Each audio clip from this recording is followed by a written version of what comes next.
see the final score, we track the revenue stream.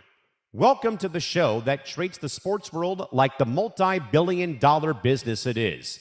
We dissect the ownership deals, the television right battles, the NIL impact, and the media figures driving the entire narrative. From Wall Street to the locker room, we follow the money and the people who control the message. Welcome to Press Row, the business of sports, right here on the Empty the Bench Network. Now, here's your hosts, Callan McClurg and Nick Morgasen.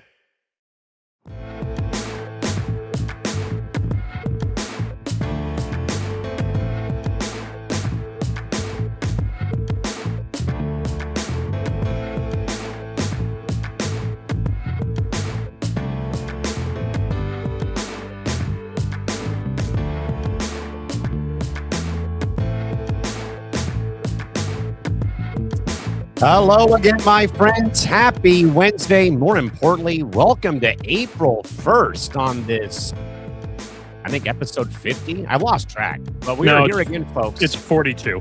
Episode 42. I mean, still, 42 episodes already, though, folks, here this afternoon on Press Row, as always, joined alongside by Nick Morgasen, yours truly, Callan McClurg, joining you here today on another beefed up and action-packed episode of our program again on April 1st, 2026.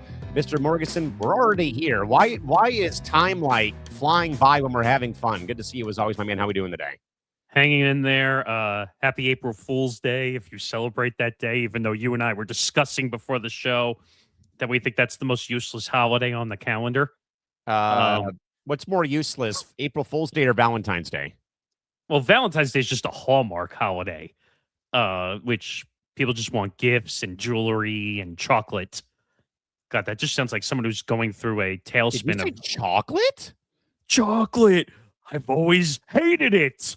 Sorry, if you don't get the SpongeBob references, that's on you. Make sure you follow us across social media at Press Row ETB across all social media platforms, Twitter, Instagram, when TikTok cooperates.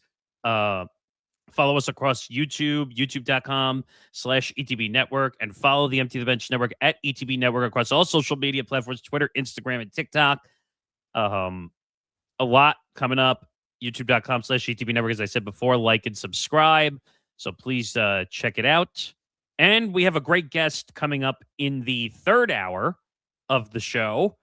If you would like to give a little information on that. I mean, if you want to talk about Southern California sports talk radio royalty, we probably have the first guy out of the box. The one, the only Lee Hacksaw Hamilton will join us at 1 o'clock this afternoon, 4 p.m. Eastern time. We are going to be, though, talking all things Major League Baseball, talking about the impending lockout, the Dodgers going for a three-peat, their spending habits, the Padres being sold for roughly $3.5 billion, and what in the world is going on in Anaheim, California with Angels baseball. That and more coming up at 1 o'clock this afternoon, 4 o'clock Eastern, right here on the show this afternoon.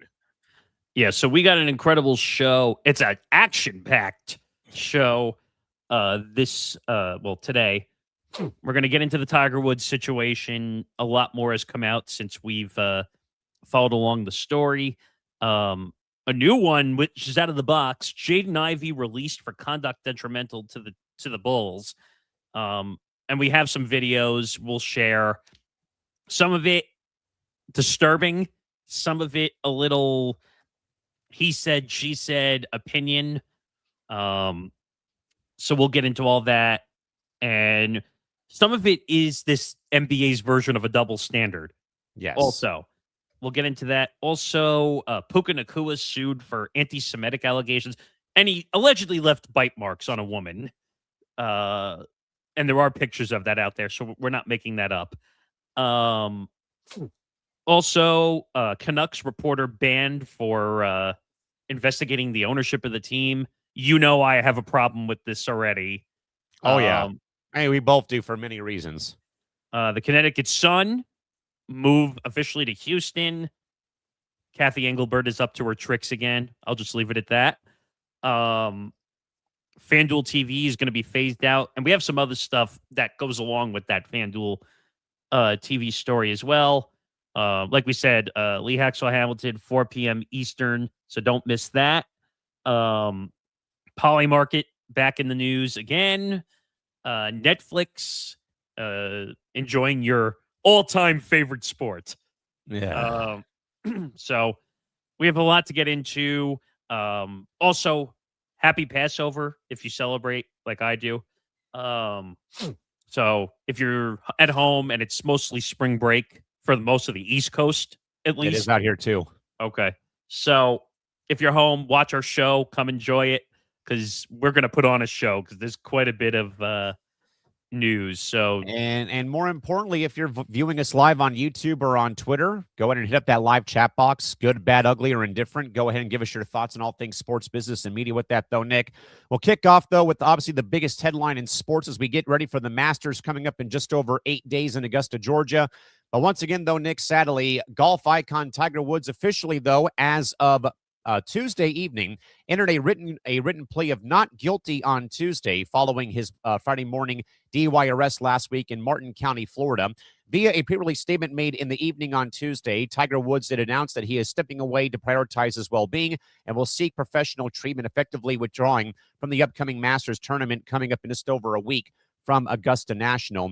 Now, more details of the details that did come out, though, is that the arrest report, though, indicates deputies found opioid pills on his person and described Woods as being both lethargic, sweating profusely, and his eyes were severely bloodshot, though he did blow triple zeros on the breathalyzer. But by him not adhering to a urine test, he was then arrested and booked on charges already there.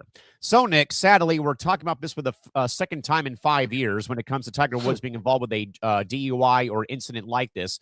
But also, I think, though, Morgasen, more importantly, with Tiger now being 50 and this being the second DUI-related arrest that he's had in 9 years, is his recovery narrative finally giving way to a conversation about the PGA Tour's responsibility to a legend like him who has clearly been playing through significant medicated pain for a decade, or is it something else that is bleeding into Tiger Woods's persona away from the golf course? So the Tiger Woods situation, this is kind of becoming the boy who cried wolf situation partially because this is the fourth time he's being charged with DUI. Now, I can't remember his lawyer's name, Douglas whatever. Douglas Duncan, same one that he had the last time he had a rollover out here in LA in 21, I think. Which that lawyer must be getting paid a shitload because he basically got him out of the charges at that point when that situation went down. But Tiger Woods, and we can read the Tiger Woods statement because he put one out, as much as I don't believe anything Tiger Woods says at this point in time, because every time... Nick, real quick, it goes to your point, though. Did Tiger Woods actually write it, or was it written by a PR rep or by artificial intelligence? Oh, wow. You beat me to that point because I don't think I ever asked you that either. I mean, I think, though, this is with any statement, though, Nick, that's written by anybody who gets caught in the crosshairs of a legal dispute or whatever. Do they actually write it, or is it PR, or is it artificial intelligence? I doubt this would be AI just because this is a serious situation, but I would say probably a PR firm probably wrote it. I would think so. I'll read you the Tiger statement if anyone hasn't heard it yet. And there's a lot of other sound. We're going to play a Daniel Rappaport sound, which kind of went viral for the wrong reasons. So Tiger Woods, from his social medias, I'm reading from his Twitter here. I know and understand the seriousness of the situation I find myself in today. This was the day of the accident. I'm stepping away for a period of time to seek treatment and focus on my health. This is necessary in order for me to prioritize my well-being and work toward lasting recovery. I'm committed to taking the time needed to return in a healthier, stronger, and more focused place, both personally and professionally. I appreciate your understanding and support and ask for privacy for my family, loved ones, and myself at this time. Tiger. I don't believe a damn word that he says. So, two things come to mind, though, Nick. First and foremost, I would hope that this becomes a lesson of what I like to use, Nick, against certain people. Right. Or in general, actually. It's called practice what you preach. If you're actually going to say, I'm going to take the onus and, bear the burden of getting treatment, then go and do it. Don't tell us one thing, then then we turn our back, and then you say, oh, I'm going to go back to old habits. Give me another beer, give me more pills. I'm going to go and drive and, drive to the golf course somewhere, or go and drive to get dinner or something. if you're going to actually say you're going to take the time to seek medical help, rehab, getting sober, whatever, then please live up to what you're actually saying, though, Nick. Because, I think the one thing we always, in a way, Nick, always do, we put athletes on pedestals all the damn time. All the damn time. All the time.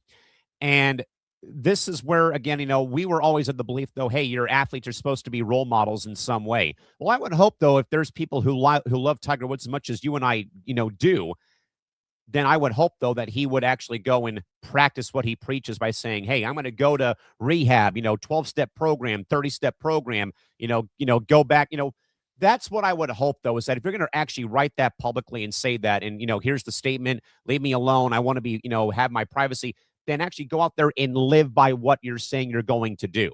Secondly, though, Nick, and I think Tom Albano said this so perfectly on ETB Lounge on Monday. We'll have an announcement about the lounge, though, a bit during our weekly update later on in hour 2. Yeah. This, I also think, though, Nick, is also something that I think, though, Tom said beautifully on Monday. We also, in a way, have to learn, though, when there's a scandal like this or there's a figure out there, Nick, who's been having problems like Tiger has, we have to learn also to separate the art from the artist, as Tom said on Monday. Look, the Tiger Woods, the golfer, is totally different than the Tiger Woods who goes out and, is careless behind the wheel, though, with either drugs or alcohol. He still is what he is, though, on the golf course, though. But also that the personal life, though, bled in a way, I would say, into the golf form, though. Because I feel like, Nick, in a way, and I should have brought this up on Monday, and it eluded me because we were having such great back and forth with the four of us on Monday.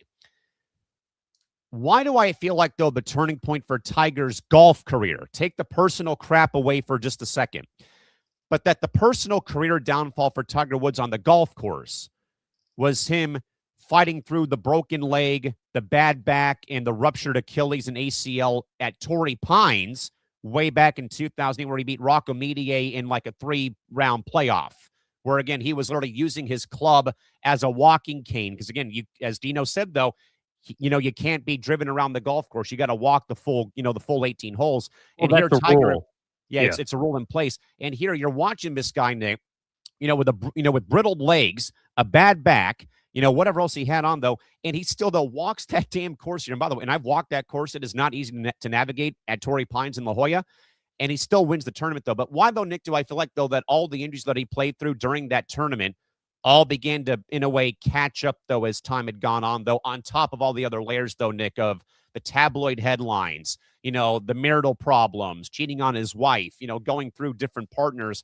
Then, of course, Nick, it reaches the crescendo the first time, where it was the first DUI, where, again, he fails the sobriety test.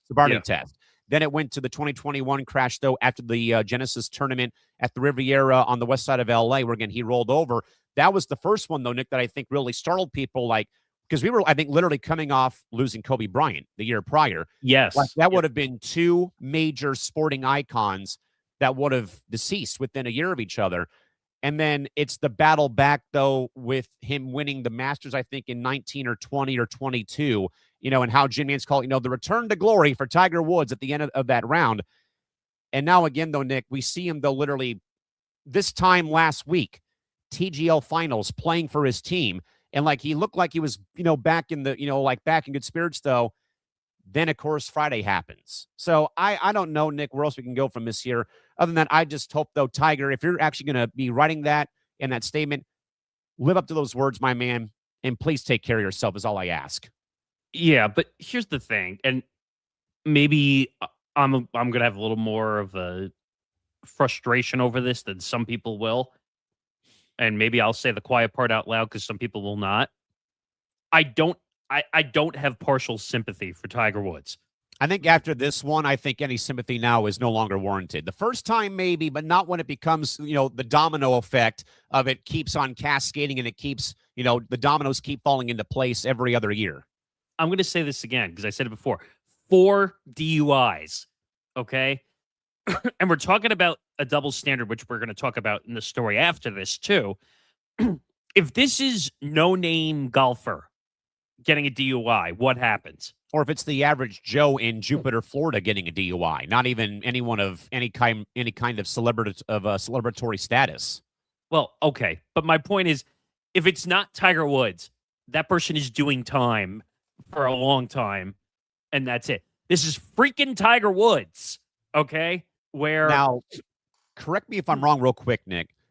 Wasn't there an issue too with Scotty Scheffler at one point with him having some kind of a interesting, I mean, not a DUI though, but like it was something involving like not having proper identification to get into a tournament that he was. it was one of the majors.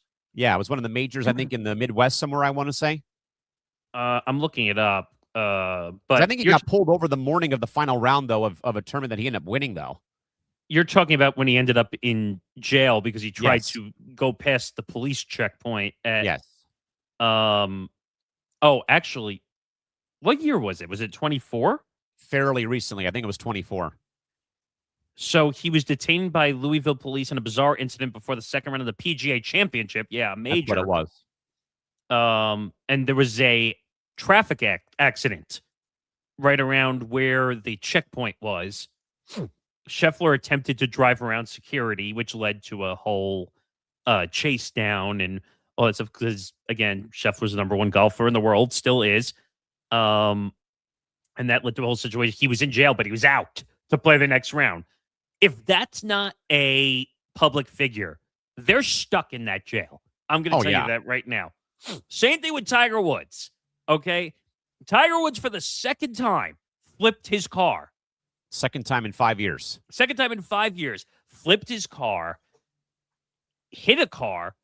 Thankfully, did not kill the other driver that was in the other car. Let alone do any harm to himself.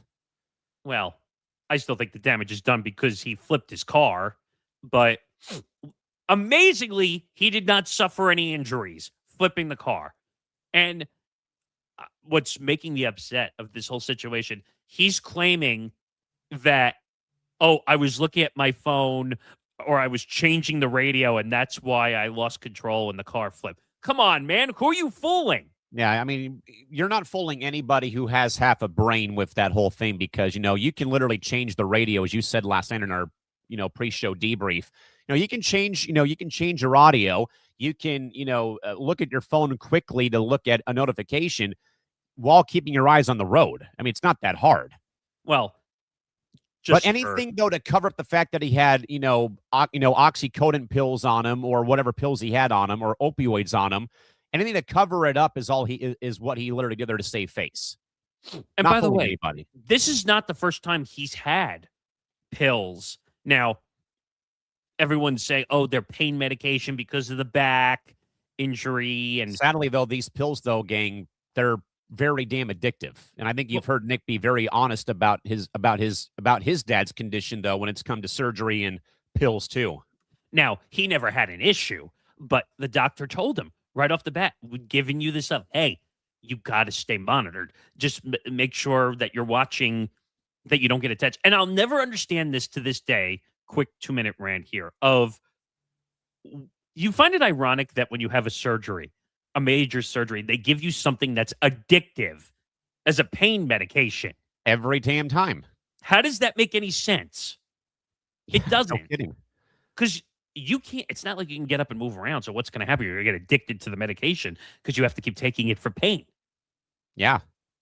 But I can't have sympathy for Tiger Woods in this situation. I'm going to make this reference again, and I make it on episode 311 of Empty the Bench, which comes out later today. I say, it reminds me of Oprah at her show. You get a DUI, you get a DUI, you get a DUI, and you get a DUI. DUIs are not something you give out as a prize. Okay? DUIs are very serious situations. Okay? You could kill people in a situation. Oh, but I'm Tiger Woods. I can continue to be a cheater, figuratively and literally. Figuratively and literally, yes. Because I think Tiger Woods is a bad guy. I know most people are not going to say that, but I think he's a terrible and a disgrace to society, the way that he acts. And He continues to make billions of dollars in revenue. He gets to run his TGL, which, by the way, if I was the sponsors of the TGL, I would pull my sponsor away from the TGL. It wouldn't surprise me if they at least negotiate about maybe getting out of it, but I would agree, though. I mean, why would you want to attach your business to a guy, again, as Tom said about, removing or separating the art from the artist again? You're removing yourself from Tiger Woods, the person in this case, not Tiger Woods, the, 15-time champion of golf. And by the way, I get it because people are saying, oh, well, Tiger Woods was pressured from the time he was a kid. His father pushed him to be great. Okay, that's fine. And I get that.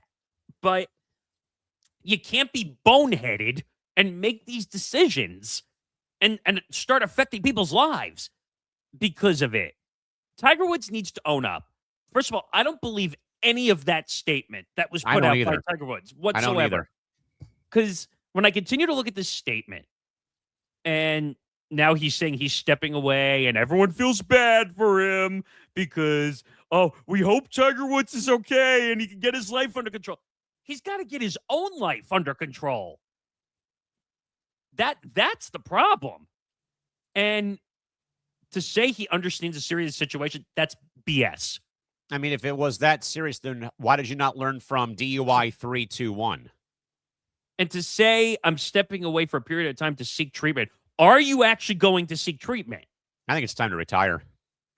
Well, he hasn't really played very much anyway due to all the injuries. As we said, he would only play at certain events that were at courses he helped, build or, his or foundation. Majors. Yeah, majors, Masters, U.S. Open, you name it.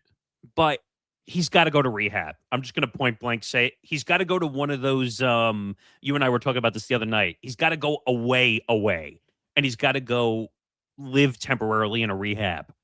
And because there's obviously something wrong between drinking and drugs, that either the pressure is getting to him or something else is getting to him because he can't control himself. And some other people are saying, oh, well, he likes to get behind the wheel and drive because he has control over the situation. That's not how it works, though.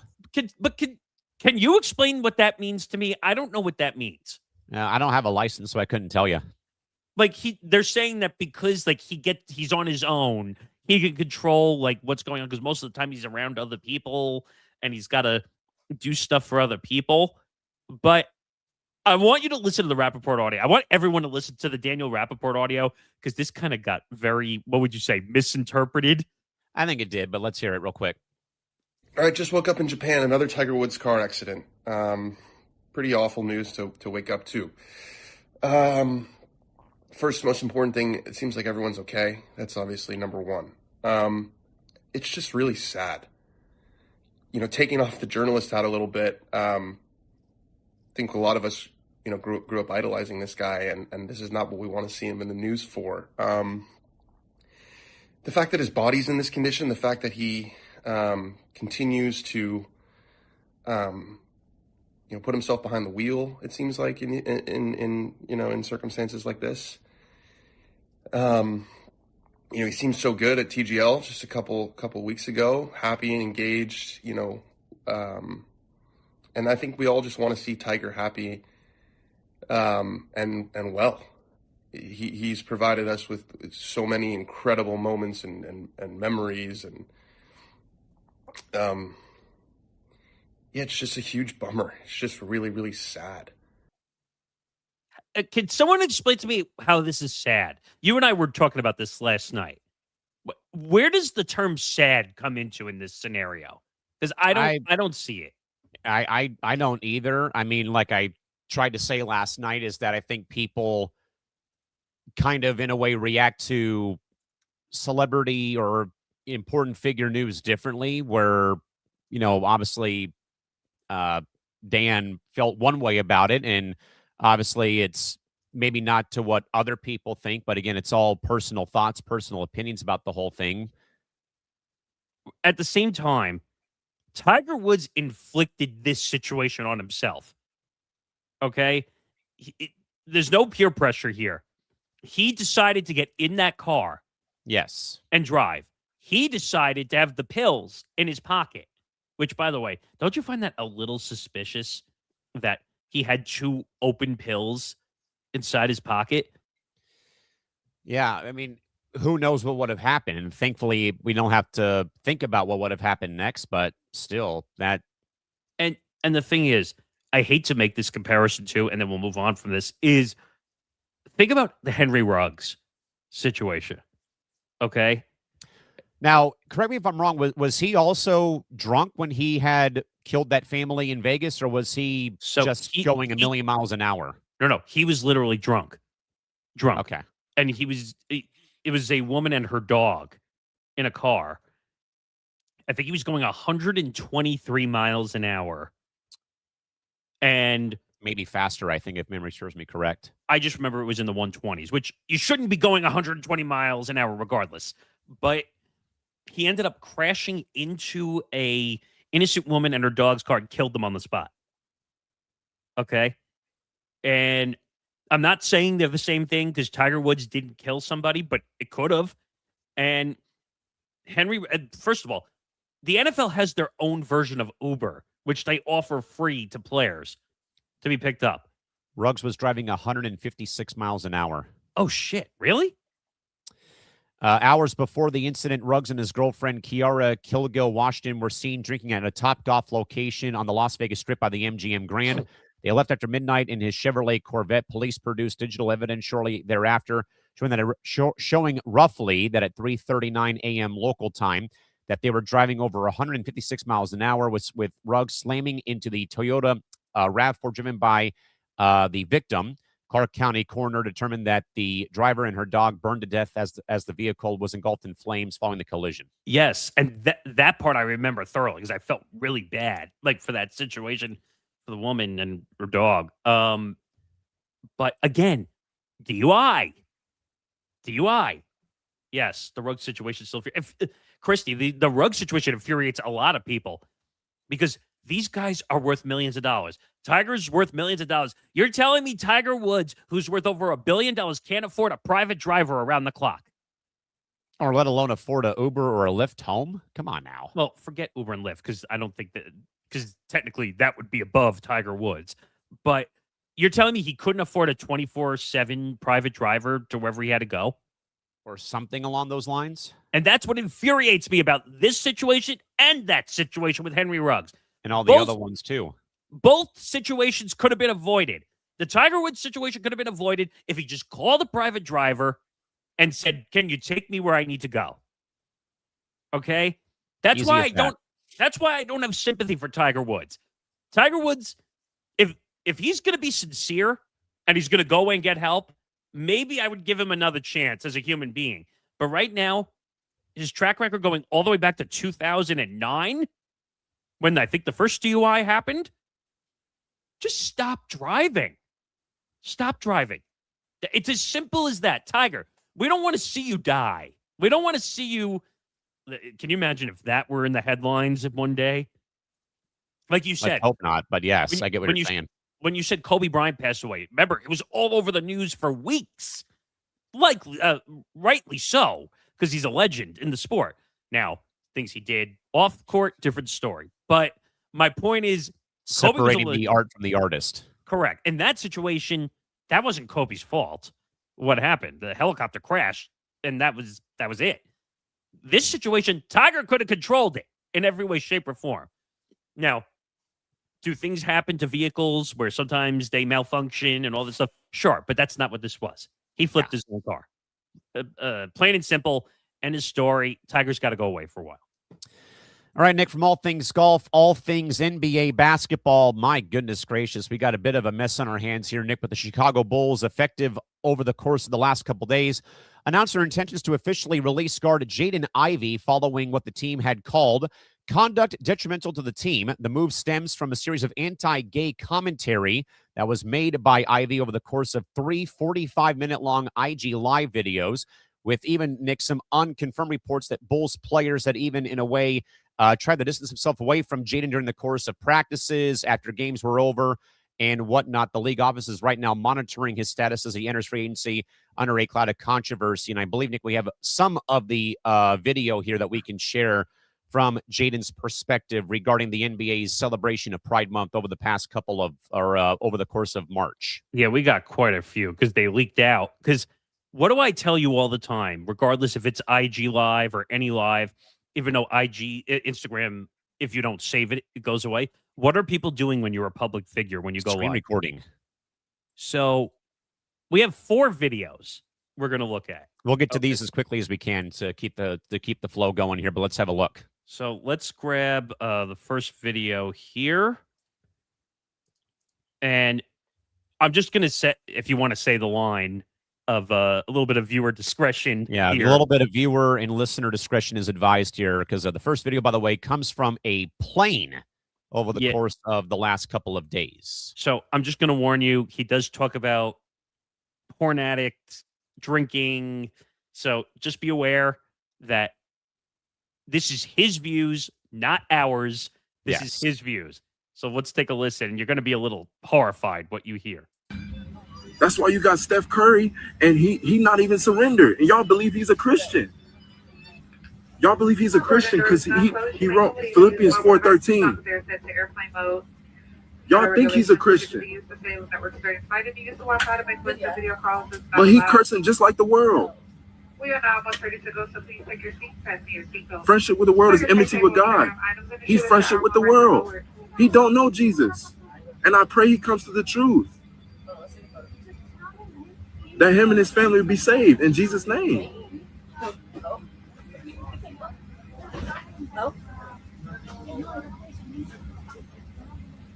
Because all that stuff is not going to matter on Judgment Day.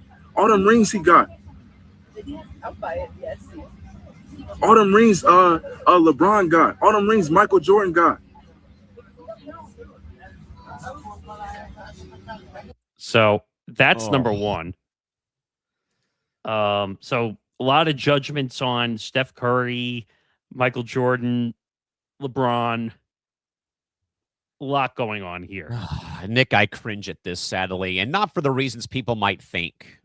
But I cringe, Nick, because I had a friend who used to play in the WNBA who had similar thoughts, not regarding their faith. In a way, it was, but nothing to this magnitude, though. And people might remember who have known me a long time, but I've had a long-standing relationship with Candace Wiggins, who, again, lived in San Diego. Her dad played for the Padres in '84. I'm very close friends with her and her family here in town. And I think, Nick, it was 2017 when Candace got inducted into the Breitbart Hall of Fame, which is our city Hall of Champions for athletes. The day before her induction ceremony that I was asked to be at with my mom and dad at her table, there was an interview published in the San Diego Union Tribune that detailed Candace's thoughts of being in the WNBA for 7 years. As we know, though, Nick, with it being a very much gay-driven league when it comes to marital affairs or affairs in general. And she kind of, in a way, pulled a very weird stat out of the thin air that she called the league all but 2% of the league gay in some capacity. You can't say that. That's the thing that you can't say. Now, again, as we said, though, folks, again, those views that we're talking about here regarding anything that we bring up here in the segment do not reflect our core values here of the network or Nick or myself, though. We're talking Nick, about what people are saying. Their views. Yeah, but Nick, at the same time, though, oh my goodness. I mean, that first clip really made me cringe for the simple fact of, I swear a lot at work when I'm not on the mic because it's part of the hockey culture and the sports culture in a way. Yeah. And whatnot. And yes, I am very much of the belief that you can express yourself in different ways, whether with whatever it might be. Nick, I do, though, have a very slight problem, though, when you begin to try to press your faith or religion on others who probably aren't as devoted to what you believe in when it comes to going to mass on Sundays or taking part in Passover or taking part in Easter celebrations, for example, as this week, plays out. Obviously, I understand, Jaden, Ivey, you have a right to express yourself in a way.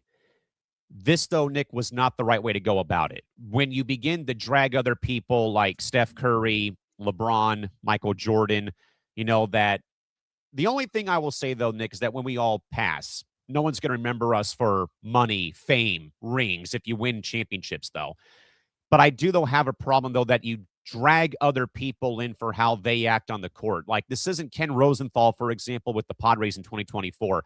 But you're still, though, are injecting yourself or interjecting your own thoughts, though, about how other people go about their business and go about their lives in a roundabout way, though. And you can say, well, hey, he doesn't match up to what 4:13 in the Bible says because he swears like a sailor and this or that.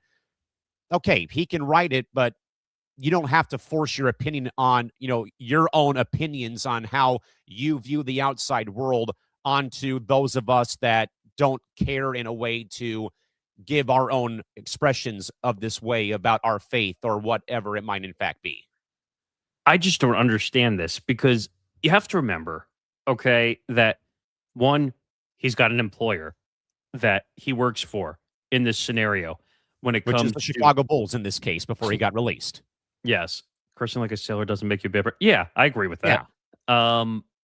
But you have to remember, you work under the NBA confines. Okay, so the NBA has rules. Now, let's be very clear, and I'm not saying this doesn't make him a bad person. Not at all. He didn't technically do anything illegal. He just spoke out with his own opinions of religion.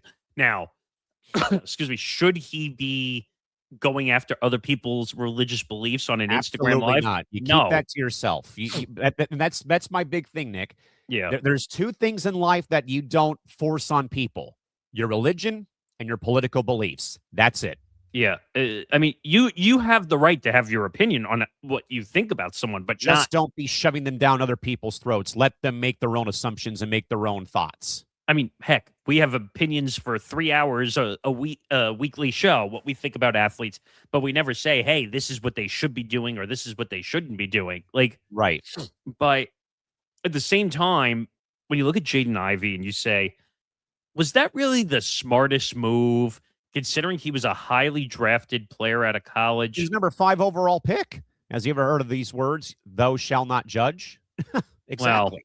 Well, that's not just athletes. That's anybody in life should not be judging people. So Nick, with that, we have our second clip here. Now, this is of him, I'm going to assume, in the back of a ride share or maybe him pulling a Tiger Woods and messing with his phone while he's driving. But let's continue on with his thoughts. So just for context, this is the video of him talking about NBA Pride Night, how he disagrees with Pride being accepted by the NBA, which, by the way, again, why is he giving a personal view of the NBA? Does he not? He obviously had a death wish of not being in the NBA anymore because he just went off thinking nothing was going to happen. But take a listen because this is interesting. That the world can proclaim LGBTQ. Right? They proclaim Pride Month and the NBA. They proclaim it. They show it to the world. They say, come join us for Pride Month, to celebrate unrighteousness. They proclaim it.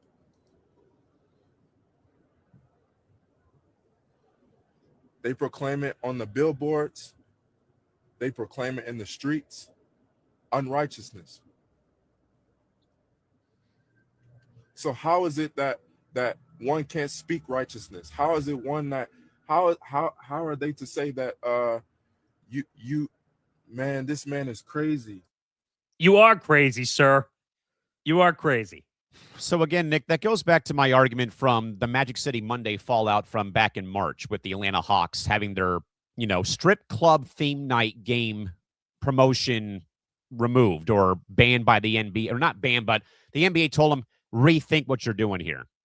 That again, Nick, goes to my very weird comparison because my AHL club just had their Pride Night back on March 20th. We had like 10,000 people there. We had a drag queen as our in-game host. We had, a lesbian DJ doing, our in-game music. Everybody loved it. Now, were there a small pocket of people who said, I'm not going to come to the game. Why is this a thing? So on and so forth. But Nick, the NBA again is catering to everybody. It's not going to cater to just a select few people of the general population when it comes to this sort of thing. Where again, to my viewpoint back in March, we don't that people, that there was a big issue in a way about them canceling the Magic City Monday night because of, what they were going to do with the Hawks that night. Where again, that's why I said, so why are we going to celebrate this, but we can't celebrate Military Appreciation Night? We can't celebrate Pride Night. We can't celebrate Native American Heritage Night across professional sports now, but we'll let them do this strip club promotion night. But anything else, everything else, though, doesn't qualify for this. And I know, Nick, that you can say, and I would agree, the NHL kind of in a way put their foot in the mouth, too, when it came to the warm-up jerseys for Pride or for Military Appreciation Night, too. I think, though, Nick, to another point, though, I think you were going to bring up, though, there was, I think, one thing, though, that I think Jaden Ivey got right, I think, in one of his other videos. The NBA does have guys who aren't squeaky clean either when it comes to other issues that they have on their records. Well, you have, and this word should be used way more in the NBA, and they don't. There's a double standard that goes on in the NBA, because now I don't agree with any of what Jaden Ivey has said, except for one thing, which is he calls out the Steph Currys, the Michael Jordans, the LeBron James. Can you imagine, and just follow me with the 120 people who are watching right now with our show, comment in our YouTube section, tell us your thoughts. If LeBron James or Steph Curry did this same thing, would the teams cut them for conduct detrimental the same way that Jaden Ivey was cut by the Bulls? Absolutely not. And that's the point I'm trying to get at, okay? I'm not saying what Jaden Ivey did was not wrong. It was wrong. It was not. You shouldn't be enforcing your religious beliefs on anybody. But is it conduct detrimental to the team is the question I have. I think, though, Nick, it goes to where I think it qualifies for it is the nature of what I had gathered a little bit in the evening is that there was some spattering of reports from Chicago-based reporters that up until he got released, Nick, there was a bit of locker room division amongst the Bulls. Now, we should also mention, by the way, that Ivey's commentary folks had come out after the Bulls essentially told him, kid, shut it down for the remainder of the season because you got a bad knee. So was it frustration on his part that he couldn't finish out the season? Was it that? Who really knows? Not defending it, but just kind of, throwing it out there that was a thing, though, that had happened. But I believe, though, Nick, I heard that there was interventions that were trying to be done by Billy Donovan, the team GM, the front office, even teammates. Even some reports, though, Nick, that teammates would not be on the court for a practice or a shoot-around when he was out there getting work in. So, if it's causing enough friction, Nick, to divide the locker room where people are like, hey, stay away from me, I don't want to hear, your gospel about what we need to do about tonight or about, the game or about, Philippians 4:13, then I guess that could in a way be kind of detrimental to the team, though, but it's nothing along the caliber of what we've seen in other professional sports. I don't know. The issue I'm having is you have guys in the league who have committed domestic violence, okay, or abuse of some sort. You have guys with way worse skeletons in the closet than just voicing biblical verses and forcing them upon the franchise. And so the Bulls cut Ivey for his religious beliefs because that's what happened. In a way, Nick, could be called a form of discrimination for that, for cutting somebody because of their beliefs. Right. He didn't do anything illegal by letter of the law. He didn't do anything illegal. Okay. I'm not condoning the behavior. Let me be very clear about that. But he didn't do anything illegal. There were some guys in the NBA who've committed domestic violence, which is a crime in this country, last time I checked, and they somehow get back to the league. If Jaden Ivey doesn't get back to the league or back to a team, does he have a case? I was just going to say, could he have a case to sue the NBA for wrongful termination? But it's not the NBA. It was the Bulls.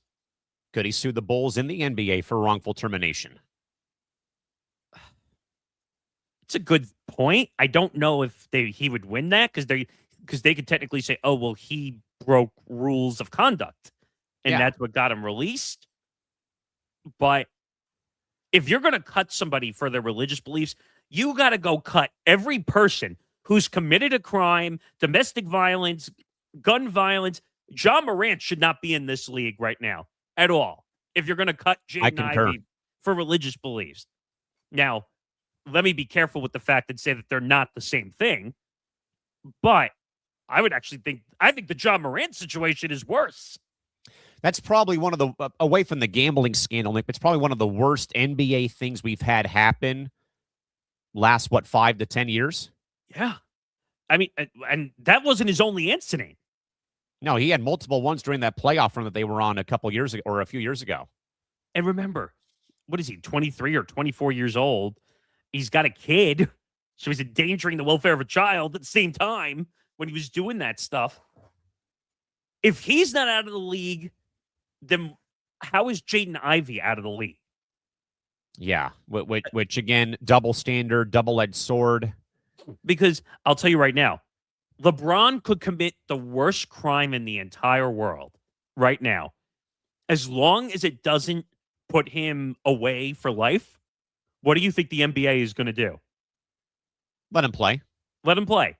Because that makes them more money than most of the guys in the league right now. Even at his ripe age of 40, as long as he doesn't commit murder, they're going to bring him back in the league. Okay? I agree. And that's the problem. We're not saying that Jaden Ivey's a good guy. He's not. Not a good guy. Bad guy. Okay? But there needs to be some uniformity when it comes to the rules of where the standard is for conduct detrimental. Okay? Because he didn't break the law. No. It's not like he went up to somebody and said, I don't like your religious beliefs. Boom. I hit you in the face. That's not what he did. That'd be a different story than just going on IG Live for 45 minutes and ranting and raving about the Bible. Yeah. One last thing I'll say also. It's not like he went on the NBA social media or the Bulls social media. So is there a weird standard of I go on my own personal social media as a player? Because that's not run by the Bulls. It's not run by the NBA. It's his own and his own only. So is there a debatable task there over, I guess, because you're signing with a team, you're signing that you're not going to do anything that's going to reflect upon the team, but it's personal social media. There's a weird double standard there. How do you debate that one when it comes to your personal social media? Yeah, I mean, how much weight does it actually carry? I guess it carries enough weight for you to obviously get cut from a team, though, because I guess they view it as you're representing the Bulls, the city of Chicago, the NBA, but even then, it's still not even their own property. So what happens, and this is an opposite example, say he goes on his social media and he promotes a charity, like a lot of players do. They have their own charities. Right. And say that the NBA or the Bulls, which he was before he got cut, said, I don't like your charity. Take it down. Yeah. What do you do then? I would say, yeah, like in a way, like almost like, screw you. This is my own thing. Kick rocks. But that's why I'm saying it's a tough spot. It is. Because the Bulls could go to any player on their team and say, I don't like what you put on your social media. Take it down or we're cutting you. That shouldn't be allowed unless it's illegal. Unless it's illegal, then you can tell him to take it down. Okay? Because that's a whole other situation where the Bulls could get sued if he's doing something illegal because he's part of the team. But I don't think his career should be over. No, absolutely not. I mean, if anything, learning experience not to be as open about your beliefs when it comes to the NBA's rigor, where you have to include Pride Month or Pride games across whatever team or whatever the league wants to do? That's where he lost me when he started talking about the NBA Pride Night and how righteousness. That was the word he used in a bunch of videos, by the way. Righteousness. Dude, stop with the righteousness crap. Okay? What he should have said is, these are my beliefs. This is my religious beliefs. And if you agree with me, fine. If you don't, then that's your choice. Yeah. That's really what he should have said. But instead he used the righteousness because we got to fight the establishment. And that went to my point, though, about don't be shoving your political or religious beliefs down other people's throats because they're not as open about who they voted for every November, every 4 years, or what they believe in on Sundays. But I'm not willing to end his career over it. Absolutely not. I think that he deserves a second chance. Maybe if he goes like I said, it's a learning experience for him. He's got to go get some help. The reports came out that apparently when he was in Detroit that he was doing some of the stuff before he ended up in Chicago, and people didn't want to be around him. First of all, that should not be a means for getting cut either. Yeah. There are guys that don't like each other on teams. You're going to tell me that's why you cut him or traded him out of Detroit because guys didn't want to show up to practice? Yeah. That doesn't make any sense either. Not at all. We'll see, though, what happens with that story, though. We are going to move on, though, from all things NBA back to all things baseball. And, Nick, here's a very odd story as we get ready to wrap up hour one, though. But the Philadelphia Phillies have formally voided a $1.3 million pre-agreement with a top international prospect from their 2029 international draft class. The player, believed to be 13 years old, yes, 13 years old, tested positive for using banned anabolic steroids in the Dominican Republic. What the f***? Which, again, Nick, has been a very much hot commodity talking point about how young ball players are groomed in the DR and also in overseas markets like the DR or in Cuba. But, Nick, when the arms race, though, for international talent reaches 13-year-old kids using PEDs, is it finally time for baseball to implement a hard age floor for all international scouting and agreements to be made? So when you and I were talking about this, first of all, shame on the parents, number one, because they have to approve everything that goes into a 13-year-old's body. They can't do it on their own unless they're not around their parents and someone through youth baseball is doing this. I was just going to say, Nick, to interject here, is that we have two different benchmark episodes coming out regarding Latin baseball culture, but also the Boscones, or the agents who act like they know that they work for baseball. And they're basically, Nick, they're freaking scam artists is what they really are, promising you the world when you are playing at this young age. And this also, Nick, in a way goes to another one I'm working on, where my dad, who's been a local baseball coach here for nearly 40 years, will have his insight, though, regarding kids this age, though, Nick, getting Tommy John surgery at age 13 because their parents live vicariously through their kids' lives when it comes to playing baseball or playing sports. They play the game year-round. They go to tournaments every damn weekend. They throw. No one out there, Nick, now believes in taking rest because the parents feel obligated, though. Well, if my child doesn't play year-round, they fall behind the pack. They're not going to get a damn scholarship or are going to get drafted. That's where you kill kids playing sports, because you make it all about getting to the pros or college. And Nick, I play with a lot of teammates who I still love and admire, but their parents wrecked their careers because it was all about getting scouted, all about going to college, all about over-aggression. But this, though, Nick, takes us to a whole nother level that I'm floored, but I'm also not surprised, though, because as I know a little bit about having played, and I know I probably knocked D-Mart's socks off when I said that I played in Japan, Italy, Mexico, and got to broadcast in Australia on Sunday. Yes. But I got to do that, though, for 3 years playing in those markets, then broadcasting in Australia. Literally, Nick, they had the Mexican baseball head of the tournament had to call up the cartels. Y'all better stop the fighting for at least 2 weeks. We have the whole world coming to Culiacan, which again is a massive drug capital of Mexico, but also I'm surprised they listened. But also because that is where Julio Urias pitched before he came to Major League Baseball. all the Mexican guys who had, Mexican players who came through there, and every game was sold out at those games. Wait a minute. I went back in 2010 and played in Mazatlan. Every game was sold out. National media was there for every single game.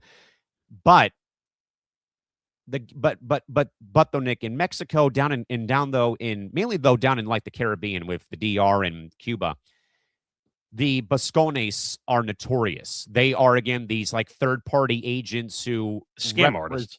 Yeah, they're scam artists, though, Nick. And this, though, takes the youth baseball scene to a whole nother level. A 13-year-old kid popped for PEDs, and I just had to think, why are you signing a kid who's 13 years old?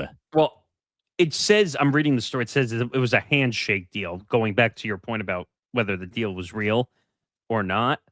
So, in other words, it was an empty promise. Well, I guess now that they can say, oh, we're off the hook because he took steroids.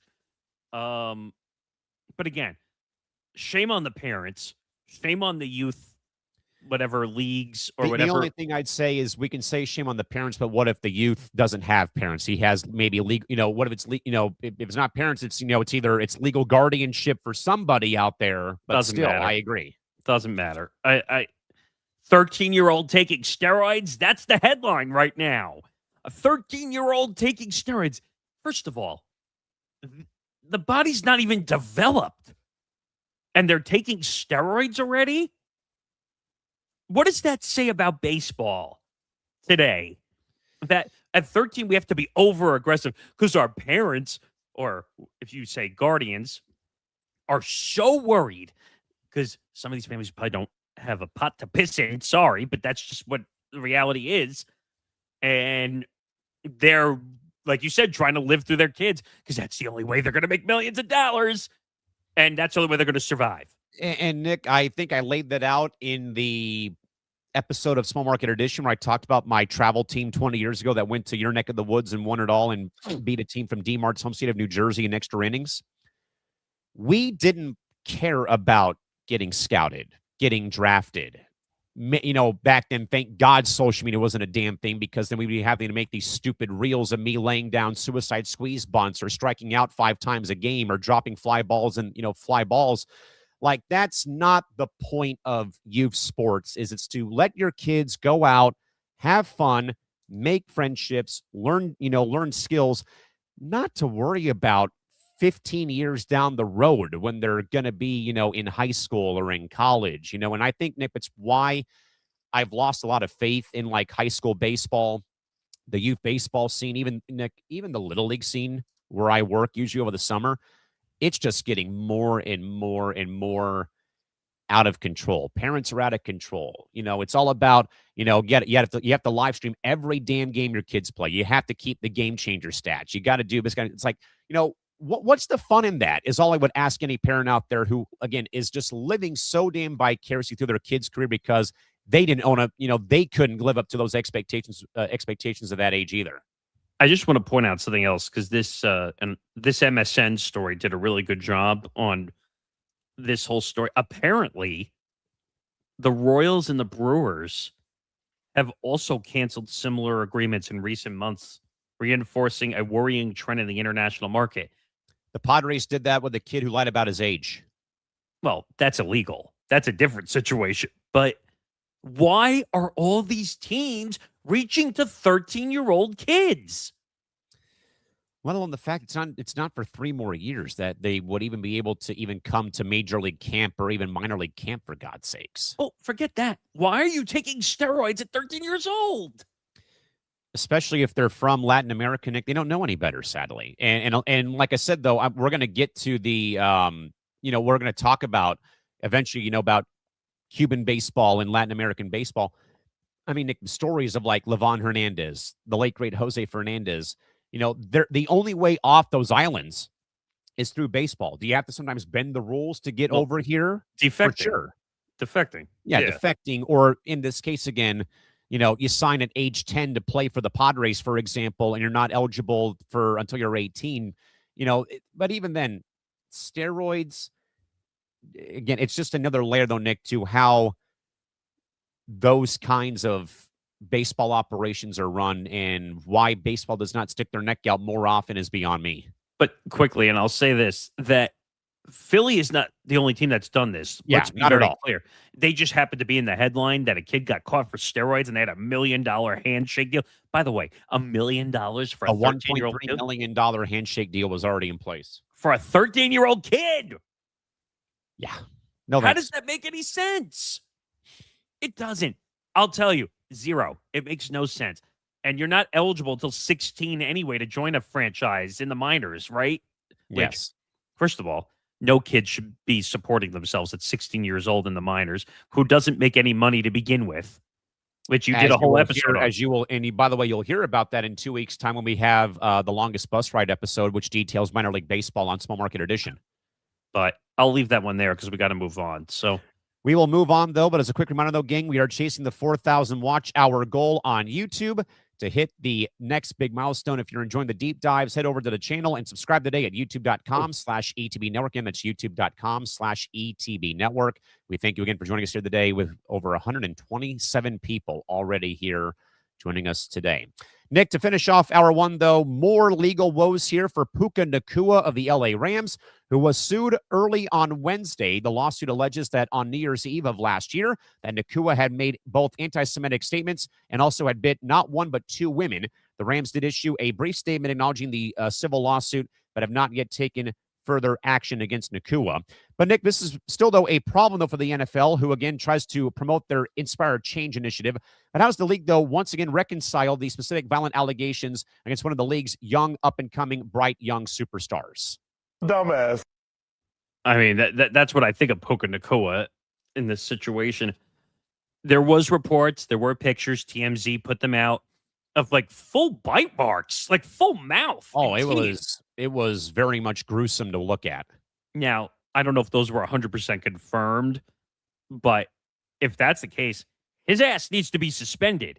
If you want to talk about violence and issues against women, yeah, he's got to be suspended. Now, I thought you brought up a good point last night talking about Ray Rice in that situation, that scenario. People remember that, and the NFL completely botched that scenario. Oh, you think or you know? Originally giving him 2 games, and then the NFL said,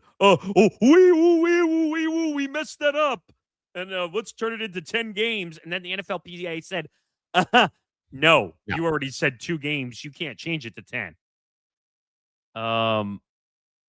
If there's physical marks like that shows, he's got to get a 5 or 6 game suspension, at least. Would I be dumb and naive to say that it should be a half-season suspension if that's the case? There's got to be harsher punishment than just, a 2-game suspension, like $1,000 fine. I mean, it should be half the year and like $1 million fine if that's the case. It wouldn't be $1,000 fine. It would be game checks if that were the case. But I hate saying this, and I say this every time when an NFL issue comes up. What is the joke of the NFL? They have a reputation for stuff like this. Well, it's the domestic violence league is what always comes up with the NFL. But Nick, Bubba, that sounds horrible. Well, tell me where I'm wrong when I say it.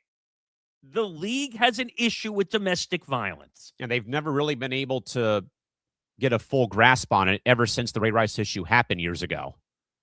And we've seen many other situations. Now, other situations like Deshaun Watson. That one is yikes. Now, I'm not saying that's domestic violence, but I would say that could be worse, maybe, depending. Absolutely. Because he was basically baiting women at a massage parlor. I don't know why the NFL can't get this situation and problem under control.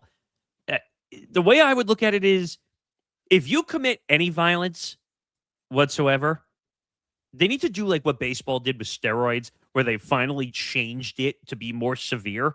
Yeah, where like a half year, full year, get out of the league. So I think the first penalty for steroids in baseball is 80 games. Then it's a full year, then it's a lifetime ban. Yeah. Now, I think domestic violence is way worse, to be quite honest. I don't know if I'd go 3 strikes in that scenario, but if you're going to play it that way, first incident should be half a season. Second incident should be a full year. And a third incident, you should be out of the NFL if you I commit. agree. Because we've seen people commit multiple domestic violences before in the NFL.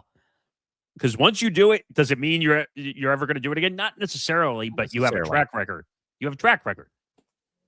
So, and I'm just trying to get an idea because I'm reading some of the story as we're sitting here. So it says he's been sued for assault and battery by a woman who says he made an anti-Semitic statement and bit her on the shoulder on New Year's Eve. Which appears to be the photo that TMZ put out. The civil lawsuit was filed in Los Angeles. The suit also cites gender violence and negligence. It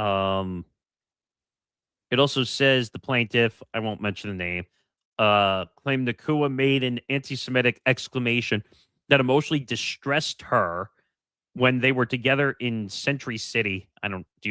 That's in LA. He says Nakua bit her and left teeth marks on her shoulder, which that was the picture that was shown when they were in a van together later in the night. And she claims Nakua also bit her friend's thumb. Ow. Nakua's attorney has already strongly denied Nakua made any anti-Semitic statements. He described the bites as horseplay. I don't care.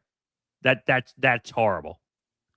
I don't think a horseplay bite would leave that kind of imprint on one's shoulder if it's horseplay.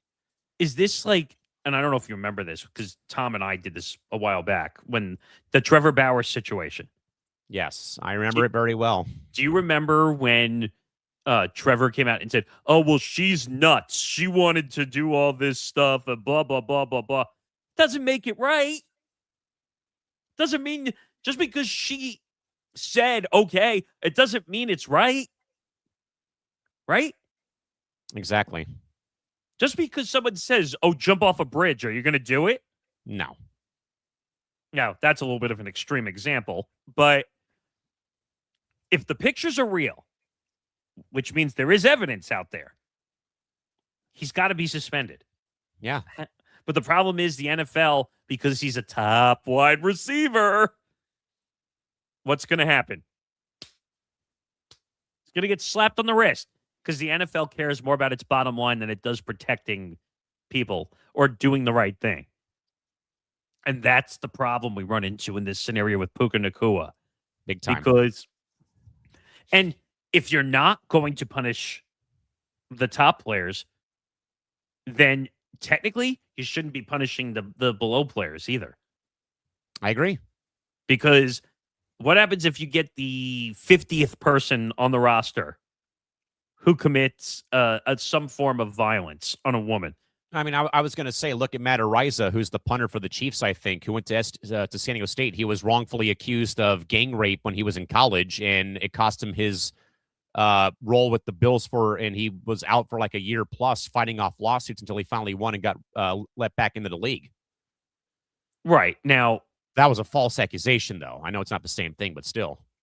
But that's also another problem across professional sports, wrongful lawsuits, because sometimes anybody could want money or fame off a player, so they wrongfully accuse an athlete. So this is not a wrongful accusation, at least from what we're seeing right now. This looks real, but we all know the NFL is not going to punish Puka Nacua to the strongest extent of the rules of the NFL.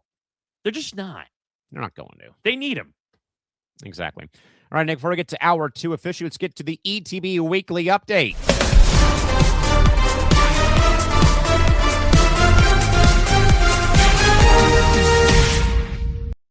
So much is happening on ETB when it comes to episodes dropping today on this Wednesday into a show merging and one coming down the pipeline over the course of the next month or two. Well, this one's coming in 2 weeks, if the one I'm thinking you're talking about. But it's a different one that I was talking about. Oh, okay.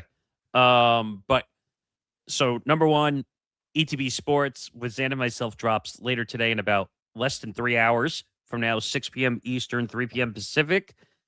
We get into Tiger Woods, which is the major headline. March Madness Final Four predictions. We give our picks. We get into NFL kickoff dates revealed, which I know you're so excited about.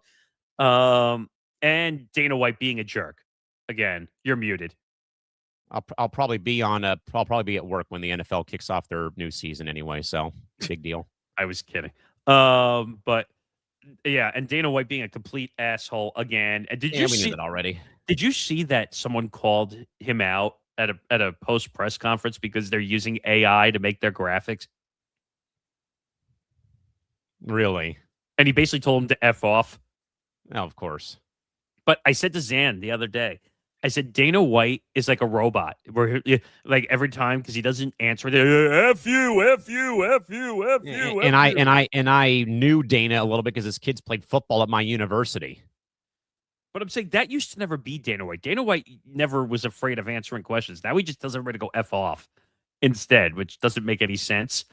But that episode drops 6 p.m. Eastern time later today. If you want the audio version, that already dropped, so you can go listen to the audio side. What else we got here? Oh, moving the goalpost later tonight as well, 2 hours after our show, 8 p.m. Eastern time. Nick DiMartino, Johnny Montalbano. Also getting into Tiger Final Four matchups. They also talk about the MLB ABS system, which we'll get into in a little bit. What else?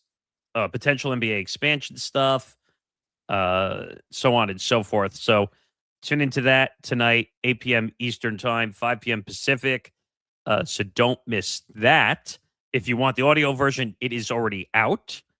So go give that a listen. So that's from the show point of view. We're going to talk about some of the new stuff that we are working on.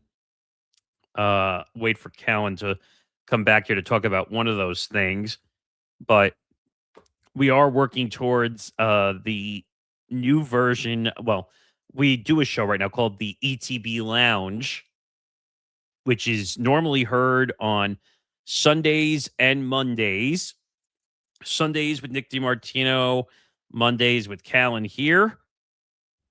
So we are working through some changes and some updates for the show to the point that we're actually going to merge the two shows together into one show. And and starting on April 12th, and I just want to make sure I get this date right before I give the wrong. Yes, it's Sunday the 12th that we're going to make that switch. So Sunday, April 12th, the ETB Lounge becomes one show. And it's going to, from going forward, starting that date, the ETB Lounge will now be Sundays from 8 p.m. to 11 p.m. Eastern time. One show, which means it's going to be a weekly show, not twice a week. In full disclosure, we were just having an issue filling both shows. It was becoming too much. And then if people were on the Sunday show, then they couldn't be on the Monday show. So it's going to become a Sunday show. Callan and Nick DiMartino are going to host together, which now leads to anchoring the show, making it easier for people to be on it. Monday nights are hard. Sundays might be a little bit easier to get people on. And we're trying to make it more sports centric and not as much pop culture, because I think probably some audience confusion a little bit. So it'll be sports with the comedy of sports in it. So we have that every Sunday starting April 12th, 8 p.m. to 11 p.m. Eastern time, 3-hour show. Originally, they were both 2, so we're going to combine it and make it a 3-hour show going forward. And then you have something that you're working on if you want to talk about that. I mean, we're working on it. We're trying to get everything, or trying to get things kind of in order, but it would be a similar hybrid of live stream onto an audio podcast form of another solo hosted program. We don't have a lot of those around here, but that is coming few weeks, maybe next month. We'll see where it goes. I mean, if you want to mention what the name is, you can, because we had a fun time coming up with it. You were the literal brainchild of it. Maybe you should. Okay. So we came up with a show called Callan's Cranium. And I don't know, do I want to show this yet? I'll hold that off. But the logo is great. It's an opening of Callan's head with a bunch of sports coming out of the brain.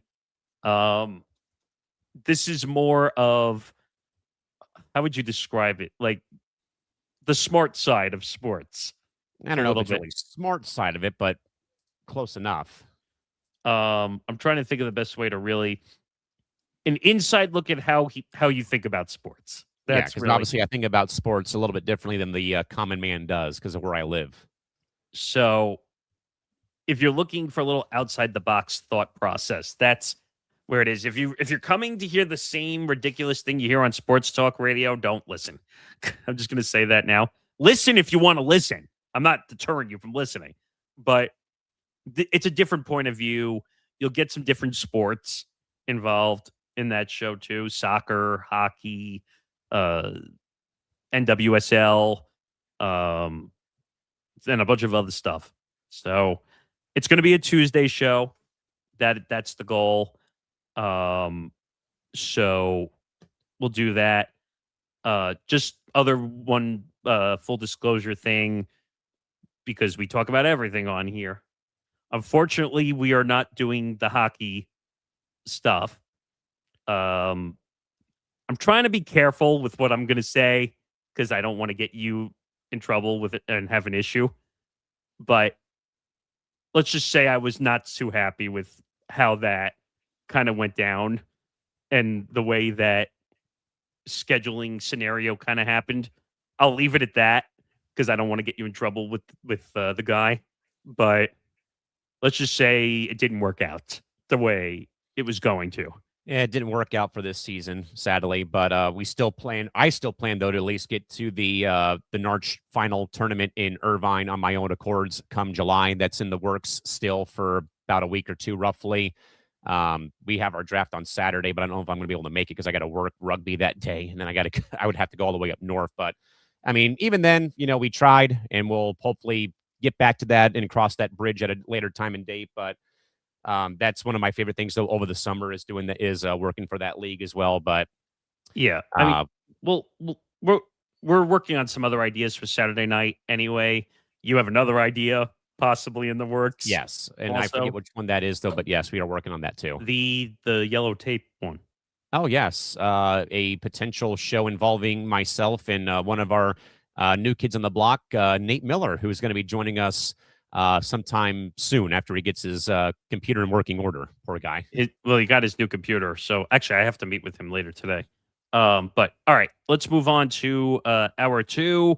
And this one I love not because this is the whole, I didn't like that you hurt my feelings in public, so I'm taking your credential away. Yeah, this is a very much adding a layer to a beleaguered season for the NHL's Vancouver Canucks, who per reports have permanently revoked the credentials of beat writer and podcast host Trevor Biggs from the Daily Hive after he published a story regarding the Canucks ownership group, which is led by the Akwilny family, for their vineyards in Washington State being linked to a federal labor indictment case. Trevor was reportedly escorted out of the arena during the first intermission of a recent game. The team claims in a statement that his story was defamatory towards the franchise. But Nick, by physically removing a reporter in the middle of a game for reporting on non-hockey business interest, had the Canucks, though, crossed the line from PR management into active censorship of the local press during the course of a horrible season for them in 2025-26. It can make sense to me. I wish I could, Michael K., but it's tough to do. So here's the issue I have with this. So you don't like the fact that the reporter was doing his job, doing an investigation on the ownership, probably got a tip or two, so went to go check it out. Now, from when you and I read the story, supposedly they're claiming, what was the word you said that they used? When something, defamation. That's the word. Defamation. But how do you know they're not just saying that because they're embarrassed that their business got released? Exactly. And I'm trying to look it up a little more as we're sitting here and talking about it. But I don't love this, okay? Because when you're covering a sport as a reporter, now, one thing we do have to keep in mind, is when you get a credential to cover a team, what do they tell you for the most part when you get a credential to cover a team? What do they tell you?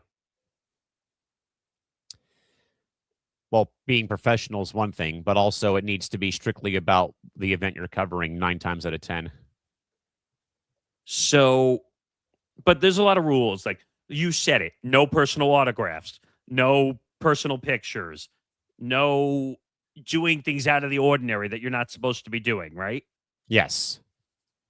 So this is weird because he was covering a scenario where I think it was revealing that they had like illegal immigrants working for the wine business or whatever you said that they were. Yeah, it was a federal labor indictment that they were linked to because of their practices. I don't know, man. It's just one of those things where you're just like, how do I handle this or what do I do? Now, is it worth risking your job over this type of story for journalism? Or are you more afraid that you might actually lose your job and then you might not be able to get back in? Well, I think what was also left out of the fray here, Nick, is that Trevor Beggs is also a host or a co-host of the Locked On Canucks podcast, which we know is a very big thing with the Locked On Sports Network. I have a buddy who does the one for the Ducks here in Anaheim, I should say. Kyle Carr does it for them with his content and stuff and whatnot. I though, Nick, wonder though how much though that, and this might be stupid though, but this adds a horrible layer that the season has been terrible for the Canucks. They were the first team to be mathematically eliminated from the Stanley Cup playoff race this year. They've had, turnover when it comes to the roster. They've just have not been playing well this season. This adds a bad layer, though, to the team's repertoire, though, that now another reporter, Nick, which I believe, Nick, we talked really early, I think, at the start of the season for the NHL. The Vegas Golden Knights did the same exact thing, though, when people were covering the Carter Hart situation, where, again, Carter was part of the Hockey Canada 5, who, again, was, arrested. They were on trial for the alleged gang rape of an individual during the 2018 or 2019 World Junior Championships when they won gold at a hotel after a gala had concluded. And all of them, I think, but one got in it, they were ruled not guilty or innocent of the charges because the defendant had, come out, though, but in a way there was some talk of it being, false rumors.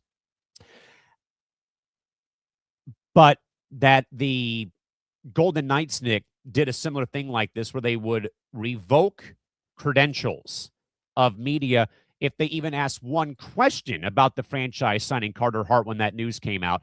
This, though, Nick, is interesting because now you're crossing from on-ice issues to behind-the-scenes issues regarding the ownership's dealings a way that doesn't even involve the franchise on the ice. Yeah. I mean, where is the line? That's what you got to figure out in this scenario. Excuse me. That it does technically have to do with the ownership group of the team. So you're covering the team. You cover all aspects of the team. But because you don't like the fact that they found out information that could be possibly true, you ban them from covering the team? Which is also, Nick, interesting because I believe Trevor told AA, and I think they actually transcribed part of his open to the Locked On Canucks podcast. He's of the belief he's not going to be allowed to come back, I think, at all, I'd say, for the remainder of the season, let alone maybe, and then who knows about next season, though, too. Well, with his they work. said that there was no negotiation. You said that to me last night. Yeah, it was just flat out, give it back, you're done, get out of here. So I'm reading. So it says he was escorted out of the arena during the team's game last Thursday. The Daily Hive took down the story about the Vineyard labor entanglement, and the Vancouver Sun also published an article on the matter. Spokespeople for the NHL did not respond to a request for comment, nor did Daily Hive editors, which are 3 here, responded. Canucks spokesperson Craig McCaven sent FOS a copy of the team's media access policy, but did not answer a follow-up email questioning if the policy was violated. That's BS. That's the issue. But that's BS. Answer Yeah. the question. Answer the question, but also, is it really against the media policy to write a story about the whole organization, not just the team on the ice having 55 points and being in last place in the Pacific Division? So it says, however, a Canucks spokesperson later sent a statement to the Globe and Mail alleging that the Daily Hive story, quote, contains statements that are inaccurate, misleading, and cause reputational and commercial harm. In what way? Yeah, in what way, shape, form, or size are they causing any kind of harm? They're covering the ownership's vineyard being underneath, litigation by the federal government for their business practices. It's not anything else going on. It's journalism. Like, come on, man. Like, stop. Like, and it also says the strategic use of language and framing of the article are sensational and take flippant liberties, particularly with the inclusion of the Vancouver Canucks in the headline and in the photograph. It's the ownership of the Canucks. What else is he supposed to say? By the way, I misspoke. The Canucks have 50 points, Nick. They have 21 wins, 44 regulation losses, and 8 overtime losses. They are in line right now to get the number 1 draft pick this year in the draft, with the lottery balls being at 25.5% in their favor. Okay, so this is just adding fire to fire. Like I said, it adds more fuel to a fire that's been burning out of control this whole entire season. By now, don't worry about the team on the ice, so we're banning writers now from covering the team because of their thoughts. And it says it is unquestionably defamatory to accuse an individual by implication or insinuation of committing a criminal act. Did he ever accuse them of a crime?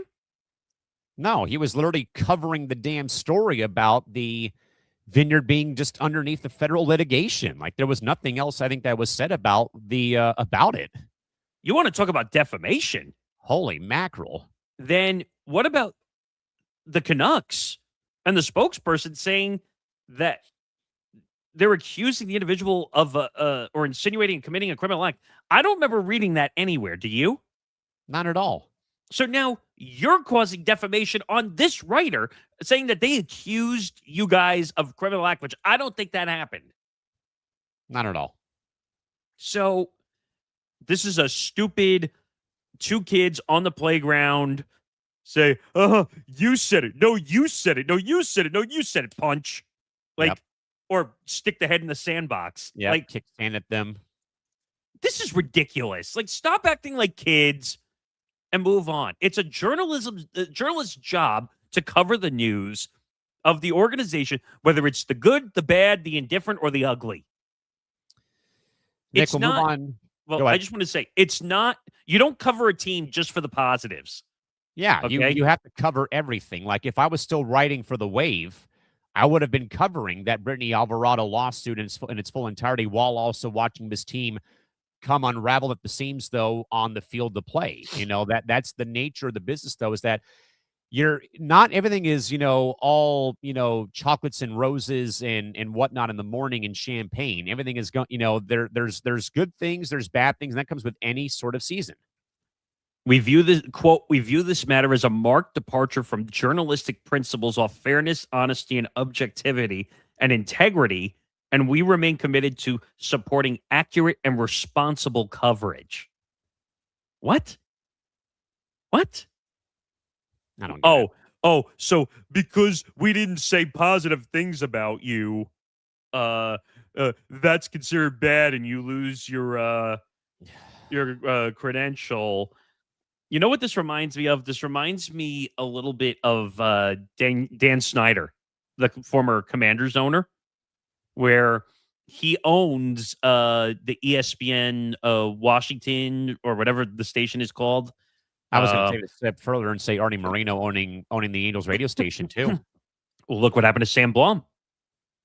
But the Commanders, Daniel Snyder did not like the fact that the reporters were going on the ESPN Washington station and saying bad things, and said, "Stop it now, or I'm firing you guys." That's not an owner's place. Not at all. And that's the problem. Teams now own a lot of the media that they're being reported on. So you can't say bad things about us, even if our team stinks and we're in last place. Is that real reporting anymore? No. Is that responsible for journalism? No. It's all bias, and that's why we're having a problem. Yeah, and again, like I said, it just kind of adds a layer to a dismal year for the Canucks with this whole thing going on. Nick, from all things hockey back to all things WNBA, and this literally, Nick, broke after our interviews with both Jordan Robinson and Doug Feinberg last week. But of course, Nick, in a move that has blindsided both New England and Boston basketball fans, the Connecticut Sun are moving to Houston. The decision has drawn massive blowback from fans and also Connecticut state officials who funded the Mohegan Sun Arena infrastructure, including a lot of commentary, Nick, from David Siegel, who I happen to know was a Sun beat writer and podcast host. And also, Nick, even the state government now trying to intervene on this whole thing. Nick, does abandoning one of the league's most loyal fan bases for a larger market gamble in Houston risk damaging the community-first identity that the league has spent the last 30 years trying to build, in your opinion? This has nothing to do with whether the team is in Connecticut or Houston or in Oshkosh, Wisconsin. Okay, it has nothing to do with that. Too. Right. It has to do with the way Kathy Engelbert and the WNBA front office run their operations when it comes to selling a team, or they pick the ownership groups that they want. Even though the Boston ownership group offered $25 million more, and you still gave it to the Fertitta brothers in Houston, who own the Houston Rockets, and they're going to play the Toyota Center when they come there. Did anyone really ask for the Houston Comets to come back? Nick, I think this goes back to May of last year. You know, I think I heard the news one night after the aforementioned inline hockey league. We had our first night of the year, and we were done. We go to a local BJ's brewery for dinner usually, and the news had broken about the fact that the WNBA had stepped in and essentially said, no, you're not moving the team to Boston because there's been no formal bid put in place. You can't just, in a way, do it behind our back, in a way. As I said about Tiger Woods, don't turn your back on us now when you say that you're going to go and, get yourself, rehab and medical treatment, though, for what's going on. Nick, and I might be off base here, and I don't really give a crap. This feels a little bit too much to me like how the Chargers left San Diego. Now, that was more about the Spanos family wanting to go to L.A., but I've long believed, though, hey, the NFL could have stepped in and put their foot down saying, hey, you've got a great market as is, build your stadium there. But also, this, though, Nick, has been mishandled, though, from the word go, because the data was there. When the Sun played those couple of games, as Jordan told us last Wednesday, at the Garden, sellout. Now, part of it, though, I think was also because they were playing the Fever, perhaps, though, and we know that Callan Clark, I think the Fever have a T-shirt, Nick, that they sell that reads, every game is a home game, including when they go on the road, as we've seen, though, with the, massive influx of people who've gone to games. But, Nick, this situation has been so mishandled for nearly a year, dating back to May of last season when the first news broke about the team was kind of in limbo. I also think, Nick, what also didn't help the fact here with the Sun, they were close, I think, 3 times out of the 4 years they got to the finals, and they just could not get over the finish line. But I also, Nick, wonder, though, how much, though, that the gutting of their roster, where I think we even said, though, Nick, when we were on playback, opening night last season, when Connecticut played, when was the last time you ever saw any team lose 4 of their 5 starters to free agency or for trades? So I wonder if that really kind of began to do what the Spanos family did in a little bit of a way, though. Tank the franchise and go to the league front office like John Fisher. Tank the ace for so long and say, hey, it's in the pudding here. We're not drawing people at the arena. Get us out of here. But even then, Nick, you still, though, should have put somewhere in the vicinity of Unkinsville, Connecticut as your spot. Would that have been Hartford? Could that have been Bridgeport? Could that have been Boston? Could it have been somewhere in the area? I get it. The Comets are a brand, but they have not played a basketball game, Nick, in nearly 18 years when they folded up in 2008. So I get that you can, bring back the nostalgia of the 4 titles at Compaq Center and stuff. I also think, Nick, found it weird. The Portland Fire are bringing back the records of their franchise from 02 to 04, which I think is a little bit weird, though, for a team that has not played a game yet, and that I know you're getting the name back, though. Even then, Nick, this move is wrong. This move sucks. This is despicable behavior by Kathy Engelbert. And I'm glad, though, Nick, that there is somebody in Connecticut trying to stop this move, though, which I know it won't happen, though. Oh, But Senator Blumenthal. yeah, with Senator Blumenthal saying, hey, what's going on here? We didn't ask for this. We wanted to move the team to a bigger arena in a bigger place or keep In them in Boston. town. And literally, Nick, the league takes out their dental tools and pulls out their wisdom teeth. Well, I have some of the info, and this is what incensed me. The Sun had an offer, and this is what I started to talk about. The Sun had an offer for $325 million from a group led by Celtics minority owner Steve Paguglia. And that was the rumor for the longest time. That would have moved the franchise to Boston. They probably would have played at the Garden. Yes. Like I said in my video, I feel bad. Yes. That was a good video, by the way. It did Well actually. done. The WNBA, this is words directly from the ESPN article. The WNBA basically blocked the deal from happening by saying that, quote, relocation decisions are made by the WNBA Board of Governors and not individual teams. In what world does that make sense? Let alone, Nick, in what world does it make sense to move the team out of the damn state and city to a whole new city and state? Like, look, I hear this crap all the time from you-know-who, and even a little bit here on this network, that the Chargers going from San Diego to LA is the same thing. It is not the same thing. Can you please, people, get that through your heads that Google Maps lies to you every time you open the app? We are not the same place. We're not the same demographic. We're not any of that sort of stuff. Just because the map says, oh, they're close to each other, they're the same thing. We're not. Please. This is a whole different ordeal here when it comes to the Sun moving from Connecticut to Texas, a whole time zone away from where they're at.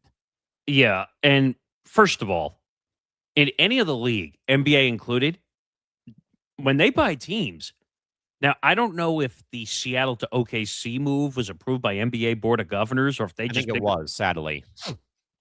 But that's ridiculous. You took $25 million less because you wanted to move the team to a market who hasn't had WNBA hoops in 18 years. As long as I've been in this industry for is how long it's been. Tell me from financial sanity how that makes any sense.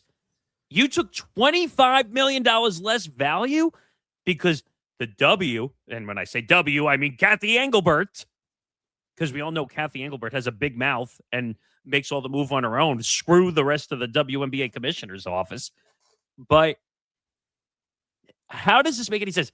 You literally all had to do was move them to a new state. Actually, you weren't even building a new arena. You're probably going to put them inside of the Garden. They were going to be at the Garden. Yeah, they were going to be at the Garden, much like LA and, any other team. Trevor, is it time for ETB to buy a team? Yes, it is. If we had this money, I'd buy that team if we could. I'm down. First of all, when the quote says the decisions are made by the Board of Governors, can we just write Kathy Engelbert instead of WNBA Board of Governors? Yeah, I mean, and not just that, Nick, in a way that takes away a marketplace for that area. You lose Connecticut, that takes away a easier trip for Toronto, the Liberty, the Mystics, teams in that part of the country. And now you put them in Texas. Now, again, I understand, though, that the Comets have been gone for as long as I've been in the broadcast industry of 18 years. But, Nick, who's not to say, though, that they're not going to catch lightning in a bottle? I mean, it's going to take a lot of time, though, for that team to even live up to the expectations of that franchise from 97 until 2001. Other quotes here. This decision has always set at an ownership level, and we worked hard as a front office to make us New England's WNBA team. Playing and selling out 2 games in Boston shows this is a market that can support a team at a significant level. Duh. Of course they're going to show up. It's Boston. And the argument I don't want anyone to even say either. And I think, Nick, I profiled this too on Small Market Edition really early in the existence of the episode of the pod. Wait a minute. This also says WNBA Commissioner Kathy Engelbert said during a news conference to announce the 3 new expansion teams that Houston was up next. I don't ever recall Houston even being named. Cleveland, Philadelphia, Detroit were named, but not them. So Kathy's talking shit. Like it's going through her ears because Kathy went from we don't know what we're doing with the Connecticut Sun to now they're in Houston. Now the Houston Comets are back. Like something's not adding up. The math is not adding up. The point I was going to bring up though too, Nick, too, is that I don't want to hear another phony baloney argument that Connecticut didn't care about the Sun, because I think because Kevin Durant said that though in a roundabout way. I feel bad though, but hey, they got UConn women's basketball. That, Nick, has always been the problem in a way with Connecticut basketball fans. Was for the longest time they weren't supporting the Sun because the UConn women were driving the narrative of the sport there. But the point I was trying to get at though is I don't want to hear this argument that Connecticut would not support, or that area would not support, hockey or basketball. I was getting to that point though, Nick, about how I said about how the Hartford Whalers had left because the arena was becoming outdated though and stale and whatnot. And I don't want to hear any of that nonsense, because there was talk about Hartford maybe being in the running to move the franchise to to the capital and not have it be in Unkinsville, which is about roughly 40 minutes east, I think, of downtown Hartford or whatnot, and that sort of thing though. And that this is not a reflection on the fan base. This is just about terrible front office politics, though, with Miss Engelbert, and that's it. And they're not moving until 27. So they get one more year, but even then, it's like, why? So let me ask this though: if you're a fan of the Connecticut Sun, Nick, why would you even bother going to games next year when you know that the team's on their way out the door? I hate to make this example. Look what happened to Oakland with the Raiders when they eventually moved to Vegas. Like, look at the Chargers when they were last here. Unfortunately, now that one's a different scenario because you have an owner who only cared about being in LA just for more money and politically speaking. But this situation, I hate the fact that Kathy basically rules the day of all the decision making.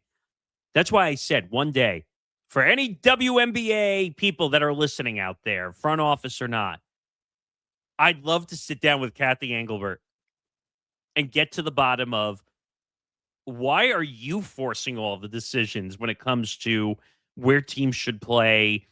Why are you treating the players this way? Why did you act this way during the negotiations? Why are you putting everybody down rather than saying, you know what? It wasn't bad what was going on in Connecticut, but if we move them under the Boston ownership and we let them play at the Garden in Boston, do you realize how many fans would come out for that? How many fans are going to come out and watch the Houston Comets again? I mean, I think there'll be interest though, because hey, you're resurrecting, the 4-time champs and the legendary players. But even then, like I said, Nick, it might take a while though, because the game's been gone for so long, and there's been so many other talks though too of the NHL going to Houston to play at Toyota Center because of Dan Friedkin, who we heard Lee Hacksaw Hamilton, or you'll hear Lee Hacksaw Hamilton bring up though during our interview in about 20 minutes or so here at the top of the hour. Dan Friedkin, who's based out of Texas, is trying his best to bring the NHL to Houston to play at Toyota Center. But Nick, this whole thing has been fumbled, and it's despicable though that this is even becoming a thing though after what we heard about Boston last season. I think this is a grossly calculated misstep. Big time. When it comes to marketability, because the last time the WNBA was in Houston was what, 97 to 2000? 97 till 2008. They won 4 straight titles to open up their account. Okay, and then that was it. You never heard anything from them again. And then they went bankrupt, essentially, and that's why they left. Is there a marketing call? Like, did they poll people in Houston and say, do you want the Comets back? I mean, they could have. I mean, I know that that Tillman Fertitta and his brother have long tried to bring the franchise back, but the way they'll let it happen, Nick, is just not the right way to do it. Not, in a way, Nick, it's almost like the whole deal with the Padres, because, I've been hearing, their team's going to move. Well, baseball's trying to expand. That doesn't mean that you relocate a franchise to expand your league.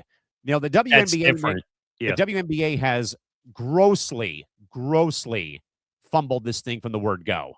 I'm telling you, like, I wish there was a way, and the thing is, she probably would never do this show because we have totally.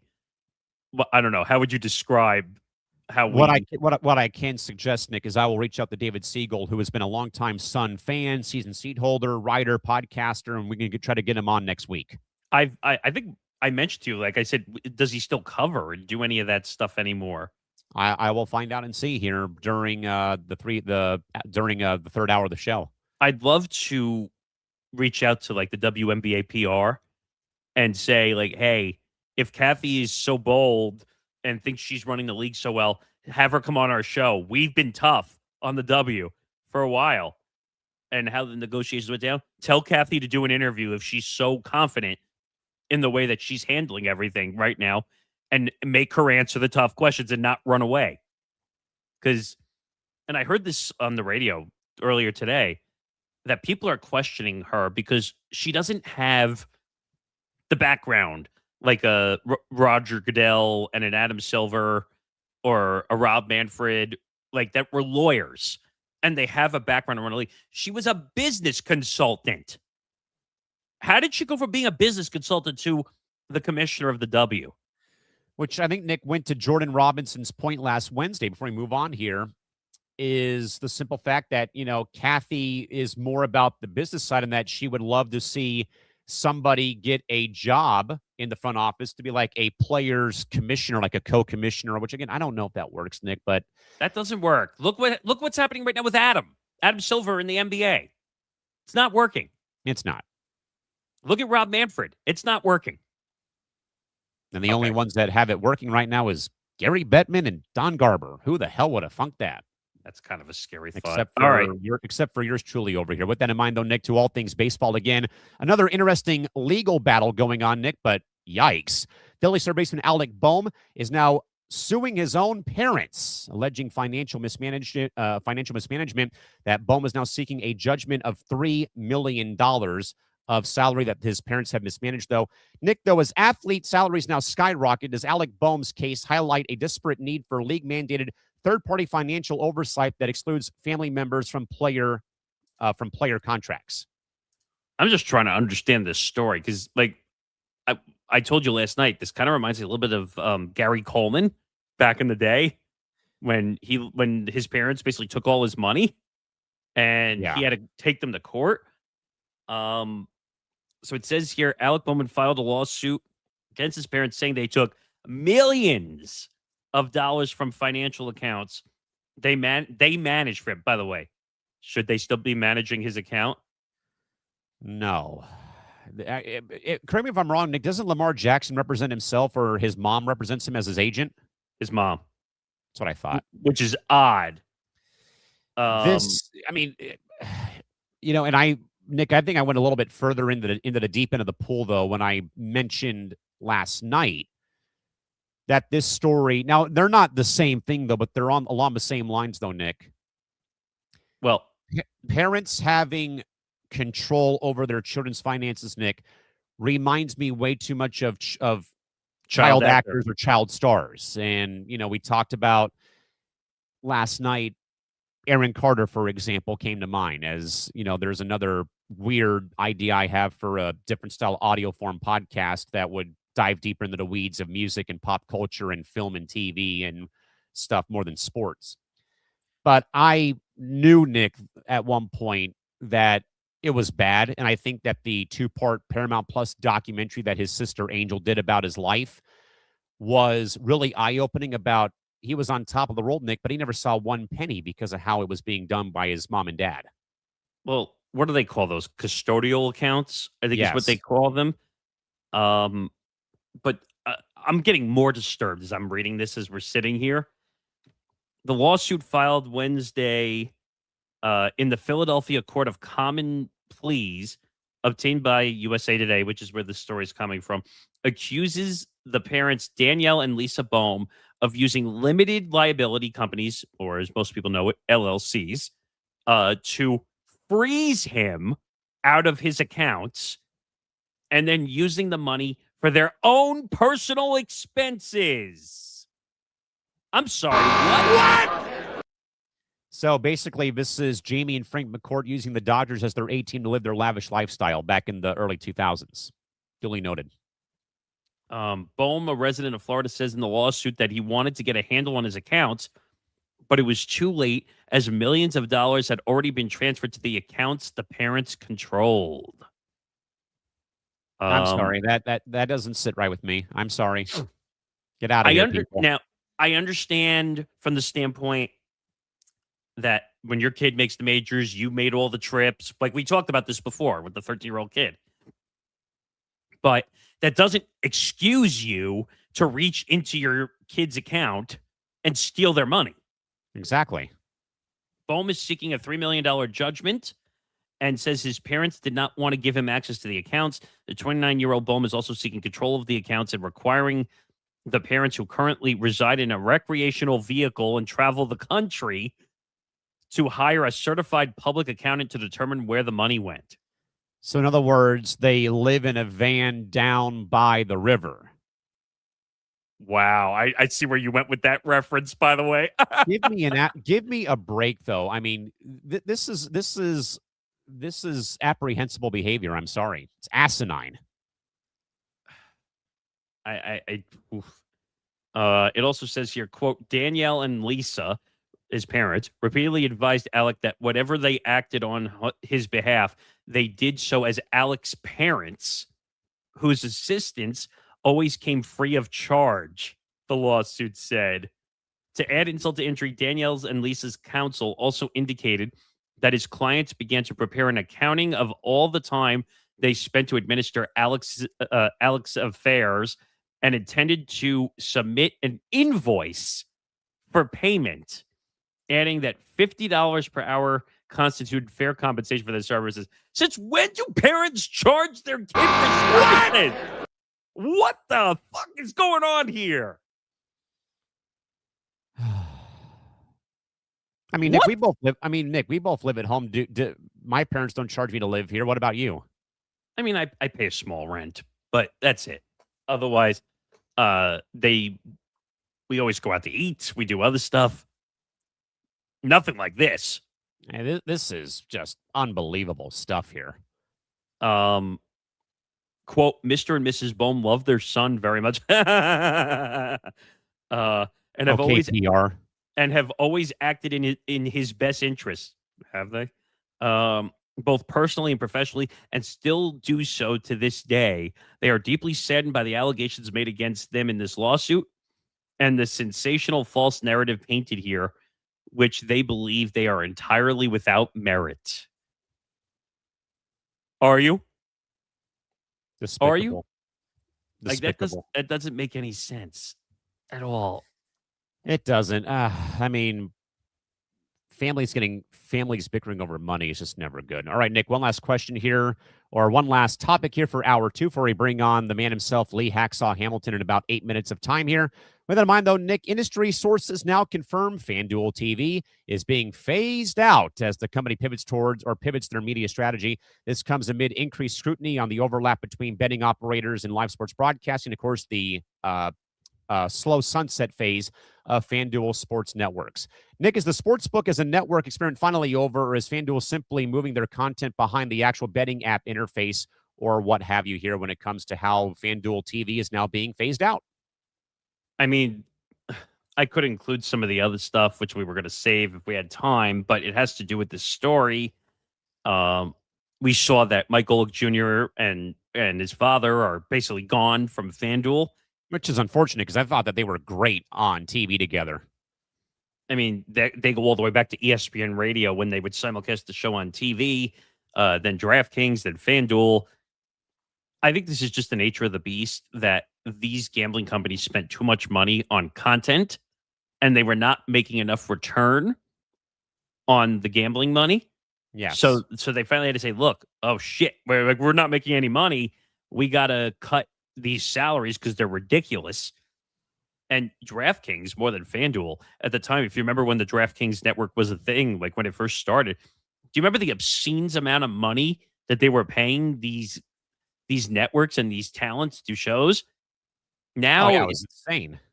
DraftKings is now like the Dan Le Batard show, Le Batard and Friends network. and all the smoke and it's not the same thing anymore. Not even close. FanDuel, it's going to be Up and Adams with Kay Adams and Run It Back, which is the Michelle Beadle and Chandler Parsons and Lou Williams NBA show. Those are going to survive. They're just not going to be on TV networks. Yeah. These are the same RSNs, not RSNs. Yeah, I mean, they kind of are in a way that they're all losing their rights to every sport. No, but it goes all the way back to Bally's and Fox, Bally RSNs, Sports. Yeah. that were failures, and each company would just keep, all right, I'll sell it to you, and then I'll sell it to you. Oh, we'll fix it, and they're a complete dumpster fire now. So, is this really a surprise? No, but the shows are going to survive, but they're probably going to be more on the app, on FanDuel's app, or more digitally than it would be on a TV platform because FanDuel's losing a lot of money from their affiliates. So I don't know how you fix that, but they got to do some work. But these gambling companies are not making enough money to justify these salaries of some of these talents. They're just not. No, it's more of those. I mean, can we say it's bit off more than you can chew? I guess. I mean, they spent too much money thinking that they were going to get a bunch of gambling and people being involved in return. And that in this economy, I don't know if you can really guarantee that because you can't. And unfortunately, that's the nature of the beast of the gambling business. Big time. You just can't control it. Before we get to the top of the hour, and Lee Hacksaw Hamilton is going to join us. Great. He is going to be great.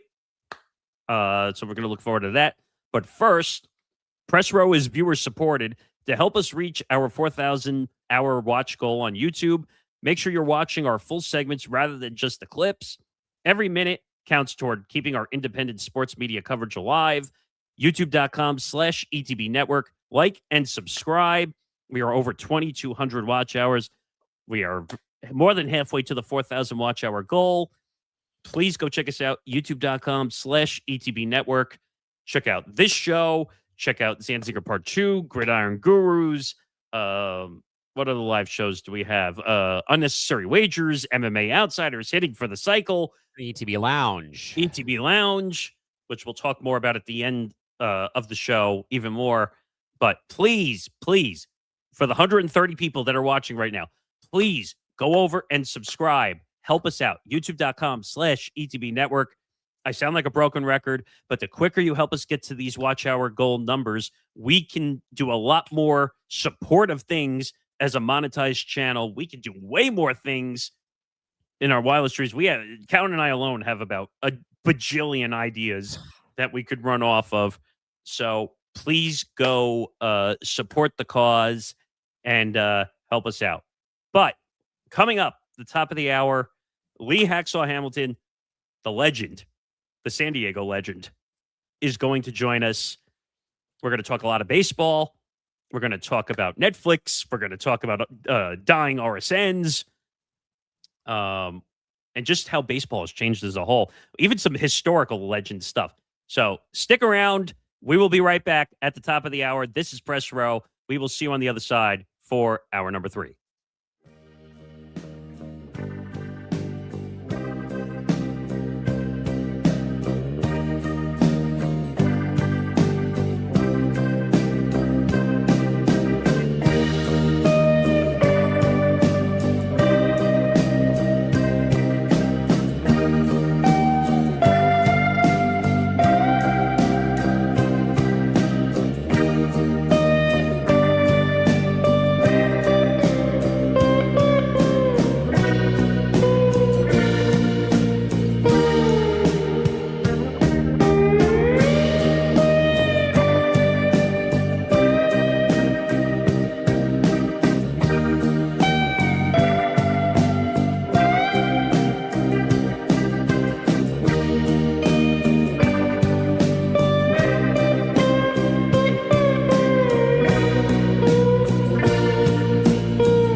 you see the final score, we track the revenue stream. Welcome to the show that treats the sports world like the multi-billion-dollar business it is. We dissect the ownership deals, the television right battles, the NIL impact, and the media figures driving the entire narrative. From Wall Street to the locker room, we follow the money and the people who control the message. Welcome to Press Row, the business of sports, right here on the Empty the Bench Network. Now, here's your hosts, Callan McClurg and Nick Morgasen.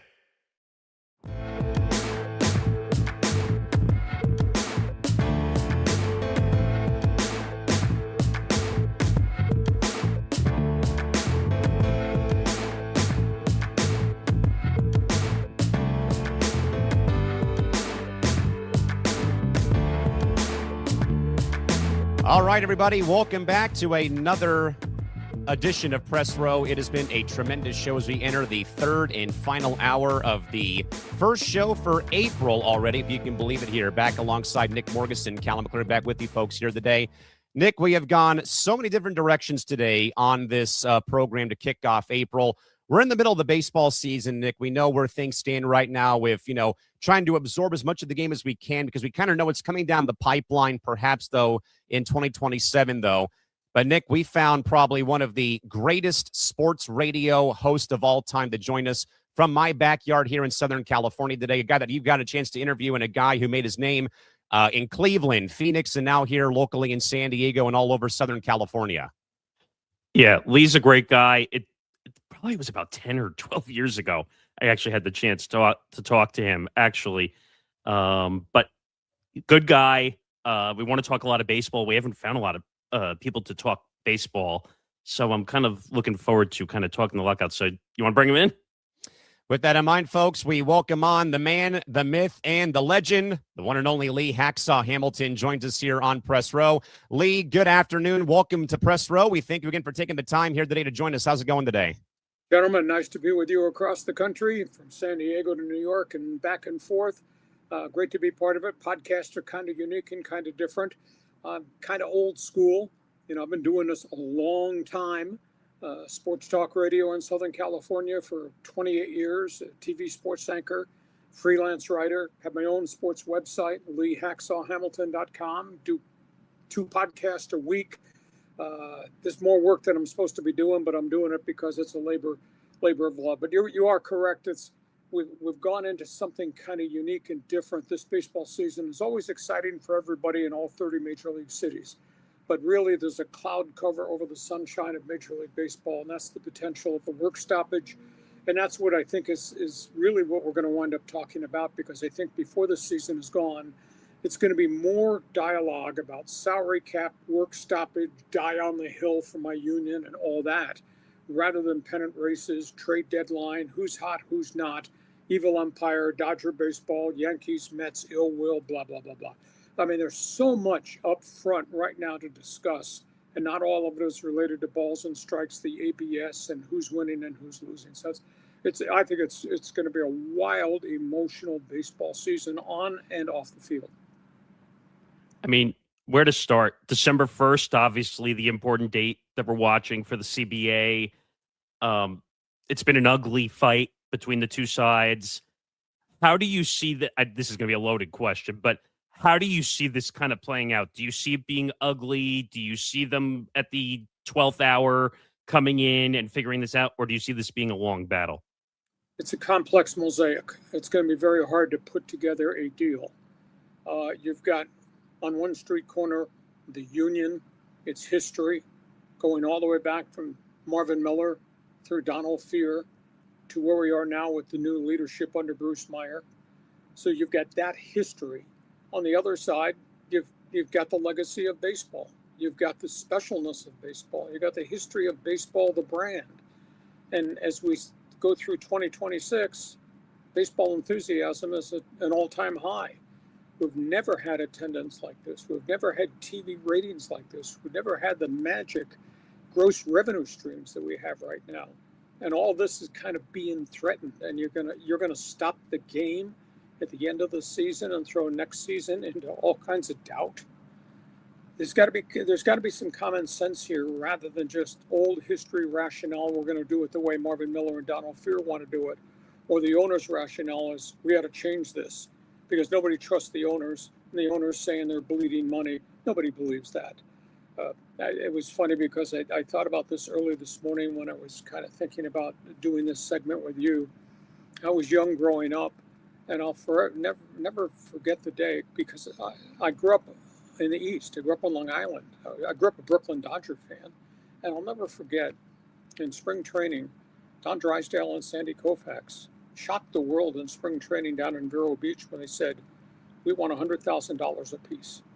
And Walter O'Malley was gassed. He almost had a heart attack. We can't give you that. It'll bankrupt the franchise.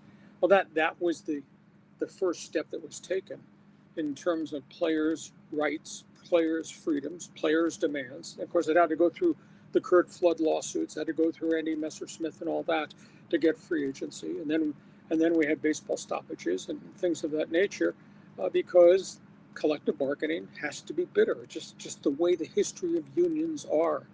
That's a long answer to your question. We're going to get through this season, but the season's going to have this cloud cover that this is going to happen starting December 1st, and it's going to be nasty, and it's going to be ugly.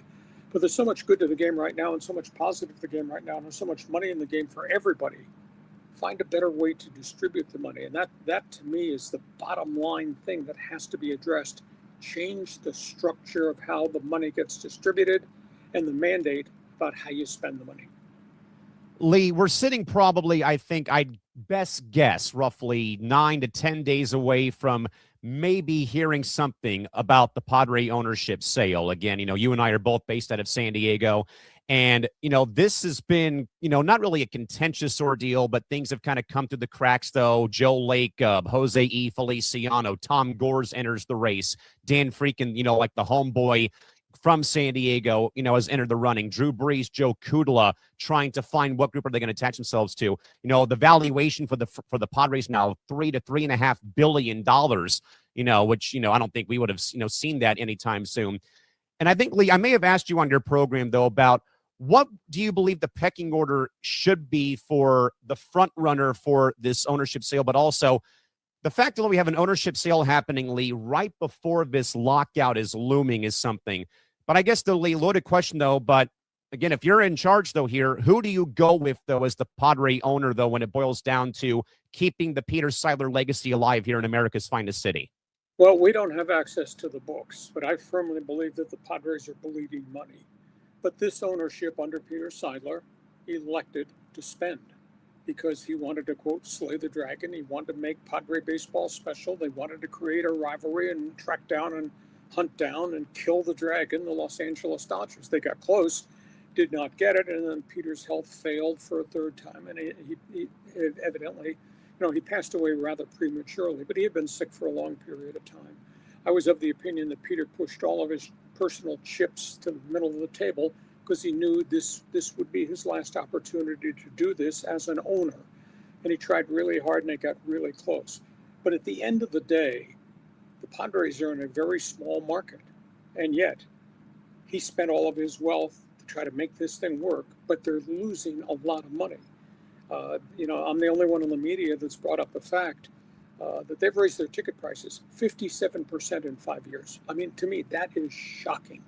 Now, the product's been really good. Product's been pretty close to beating the Dodgers. Product not quite got into the World Series, but came damn close to getting the World Series.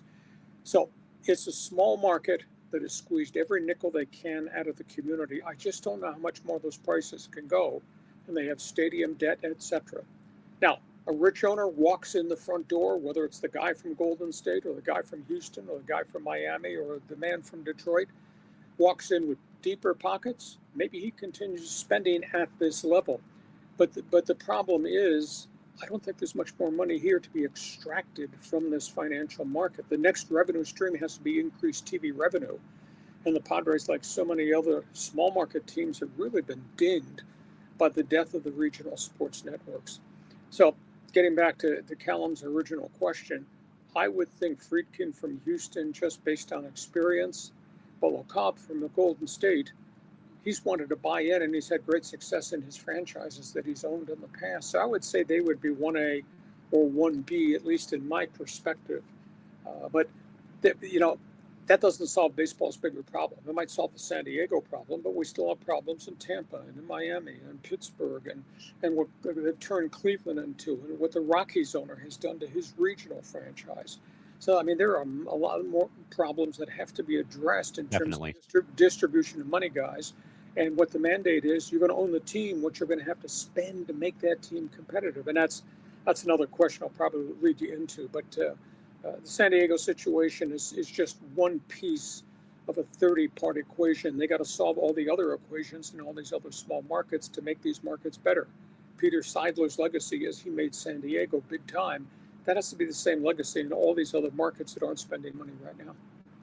So you mentioned the Dodgers and trying to compete with the Dodgers, obviously going for a three-peat, looking how the league is run, $1 billion in deferred spending. Do you see, and I know this probably gets asked a million times about the Dodgers, but do you see the Dodgers spending as a problem for baseball, or do you see it as they're just run by a fund, so they're just going to keep spending and spending and spending until they get what they want? They're run by deep-pocketed owners, that fund, the Guggenheim Foundation. But they're also in the number 2 market in the country. So therefore, there are more available fans to draw from. There's more wealth. There's more corporate advertising.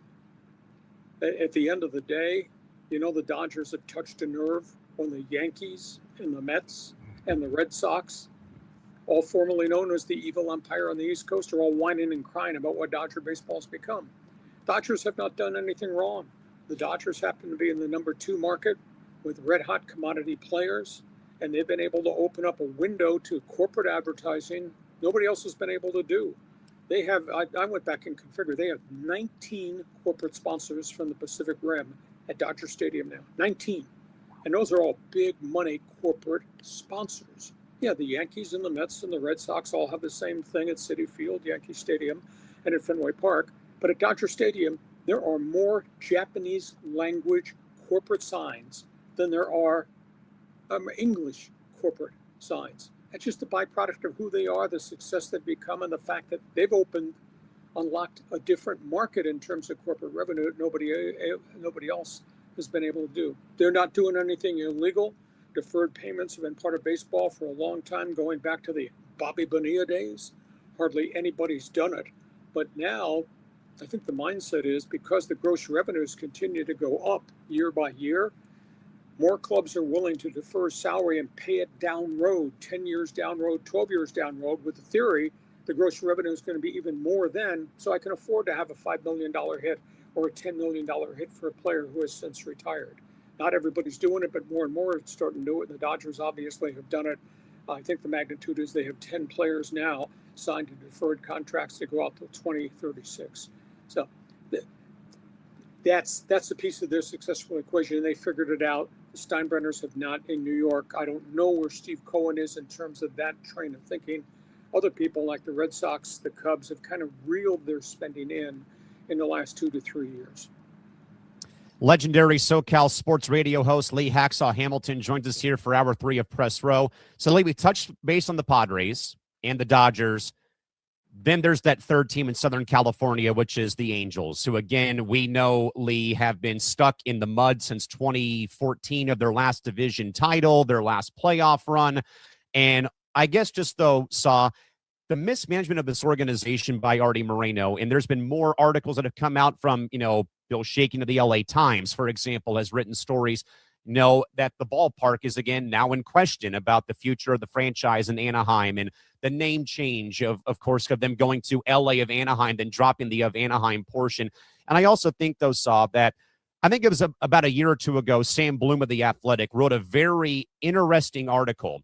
And I think you would agree with me on this, though, about comparing the sports pulse of Orange County. How one side of the freeway, the Angels are stuck in perpetual suspension. Across the freeway, you got a hockey team out of a rebuild on the verge of winning their first division title since their last playoff berth in 2016, 2017. And I also think, though, Lee, it's been magnified by the rumored comments of Artie Moreno that winning isn't a top 5 priority. These anonymous fan surveys, Nick and I talked a couple shows ago that there was a report from a Angel fan in Tempe, Arizona during spring training that apparently an usher came over and said, "Hey, already heard you're still a team chance," and he laughed at what he was hearing. So, Lee, is there a way to properly diagnose what's wrong with Angels baseball up in Orange County? First of all, it's a market unto itself. I think it could be a ragingly successful market. Do you know, guys, they've lost 99 and 90 the last 2 years. They're probably going to lose 90 plus again this season in whatever form of rebuild they're trying to execute. And yet they drew 2.5 million last season. So it's a really strong baseball market. It's a heavily influenced Hispanic market. And I happen to think if you put a really good product on the field, you could bust 3 million fans and you could do really well with the cross-section of fan support you have. And there is a history and legacy to Angel baseball. I mean, it may go back to the fun times of Dean Chance, and it obviously goes back to the glory years they had, decade and a half ago when they had the Tim Salmons of the world and all those other really great players, the Finleys and the Langston. So the marketplace is there if you put the good product on the field. I think the difference between you bringing up the Anaheim Ducks of the NHL versus across the freeway, the Angels, is hockey operates under the umbrella of a salary cap, a very strong salary cap. And, up until this winter, the Ducks have really gone through a really painful period. I mean, they've been really down for an extended period. And they went through a rebuild with high number 1 draft picks, and they force-fed their kids, and their kids lost. And now those kids have finally arrived collectively together, and they've added veterans around it. So it's a pretty good product on the ice, but they went through a lot of pain. But that's under the umbrella of a salary cap, whereas baseball does not have that. And in a defense of Artie Moreno, he's tried really hard. He's spent a lot of money. He's invested in a lot of free agents. He's made mistakes. His baseball people have made mistakes. Maybe he's been too impulsive as an owner because he's made mistakes. I mean, the catastrophic contract he gave Josh Hamilton, he's haunted by the Anthony Rendon contract. Now, that's a byproduct of injuries. That's just bad luck. And of course, they've also been consumed by the terrible tragedies. I mean, the death of Tyler Skaggs and the drug lawsuit. And then prior to that, the death of the other top young pitcher, Nick Edenhart, in an innocent drunk driving accident that he got T-boned by somebody.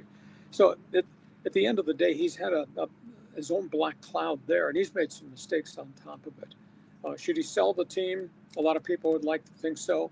I think there'd be great value if he sold the team because there seem to be a lot of people with mega money that are willing to invest in major league franchises right now.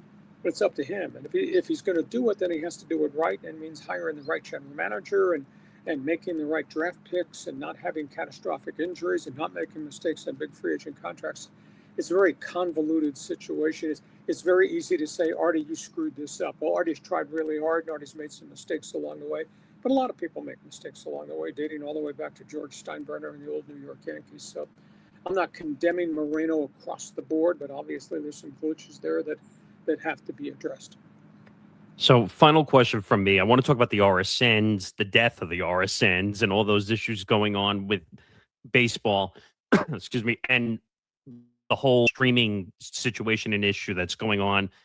I was not a big fan. Callan knows I was not a big fan of my Yankees being on Netflix exclusively on opening day.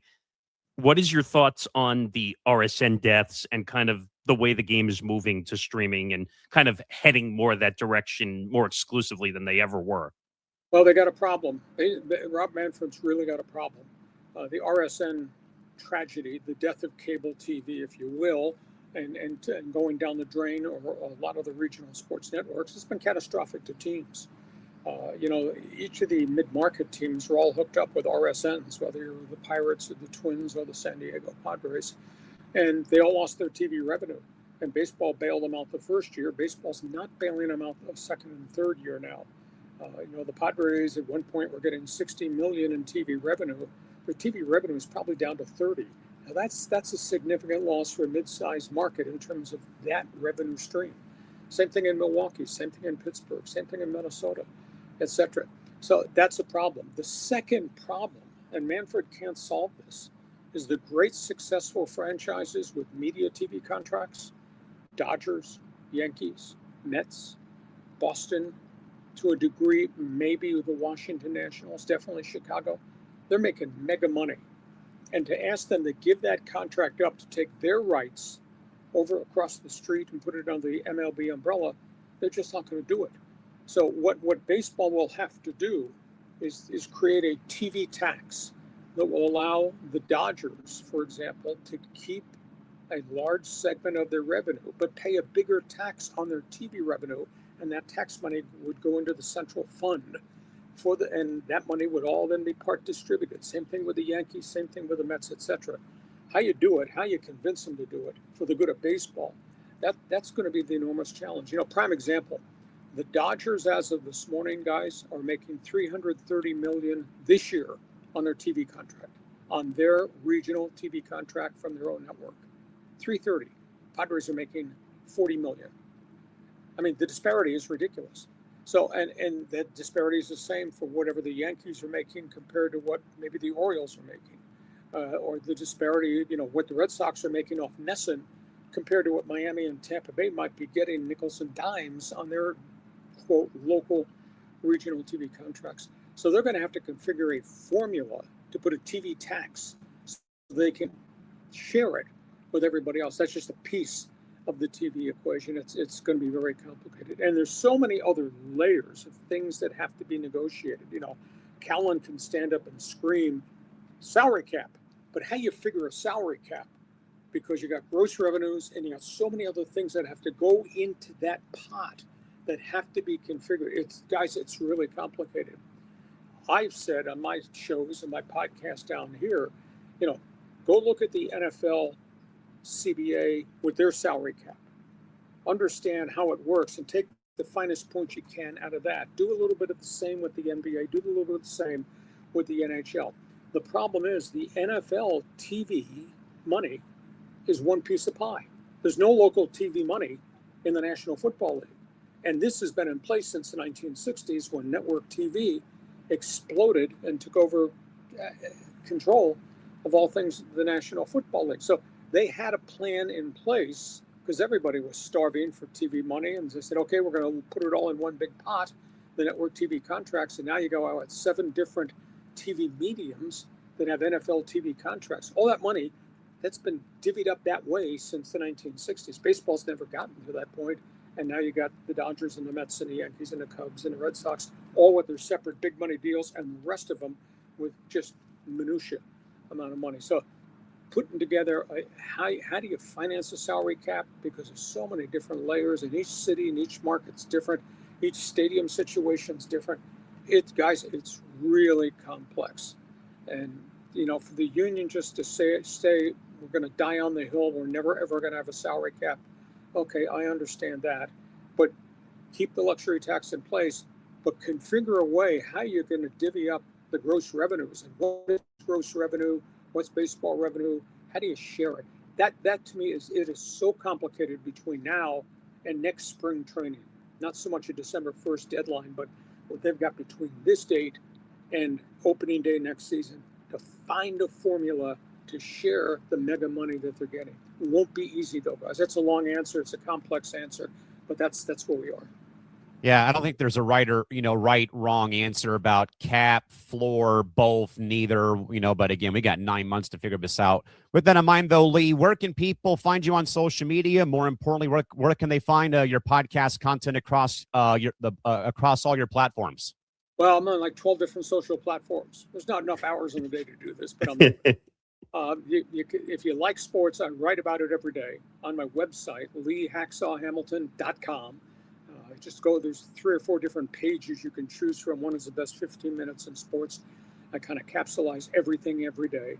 Then I write a one-man's opinion column.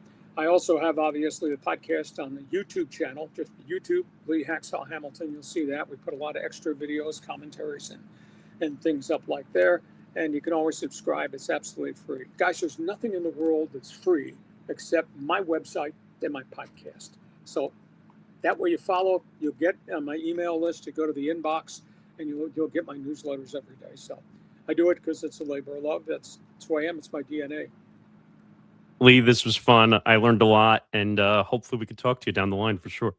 My pleasure, guys, and we'll look forward. We'll talk again. Let's do something as we go through the baseball season, we'll talk more about the CBA. I'll give you some formulas that I think might work, but it's going to be very complicated.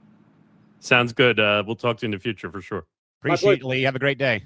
Have a great day.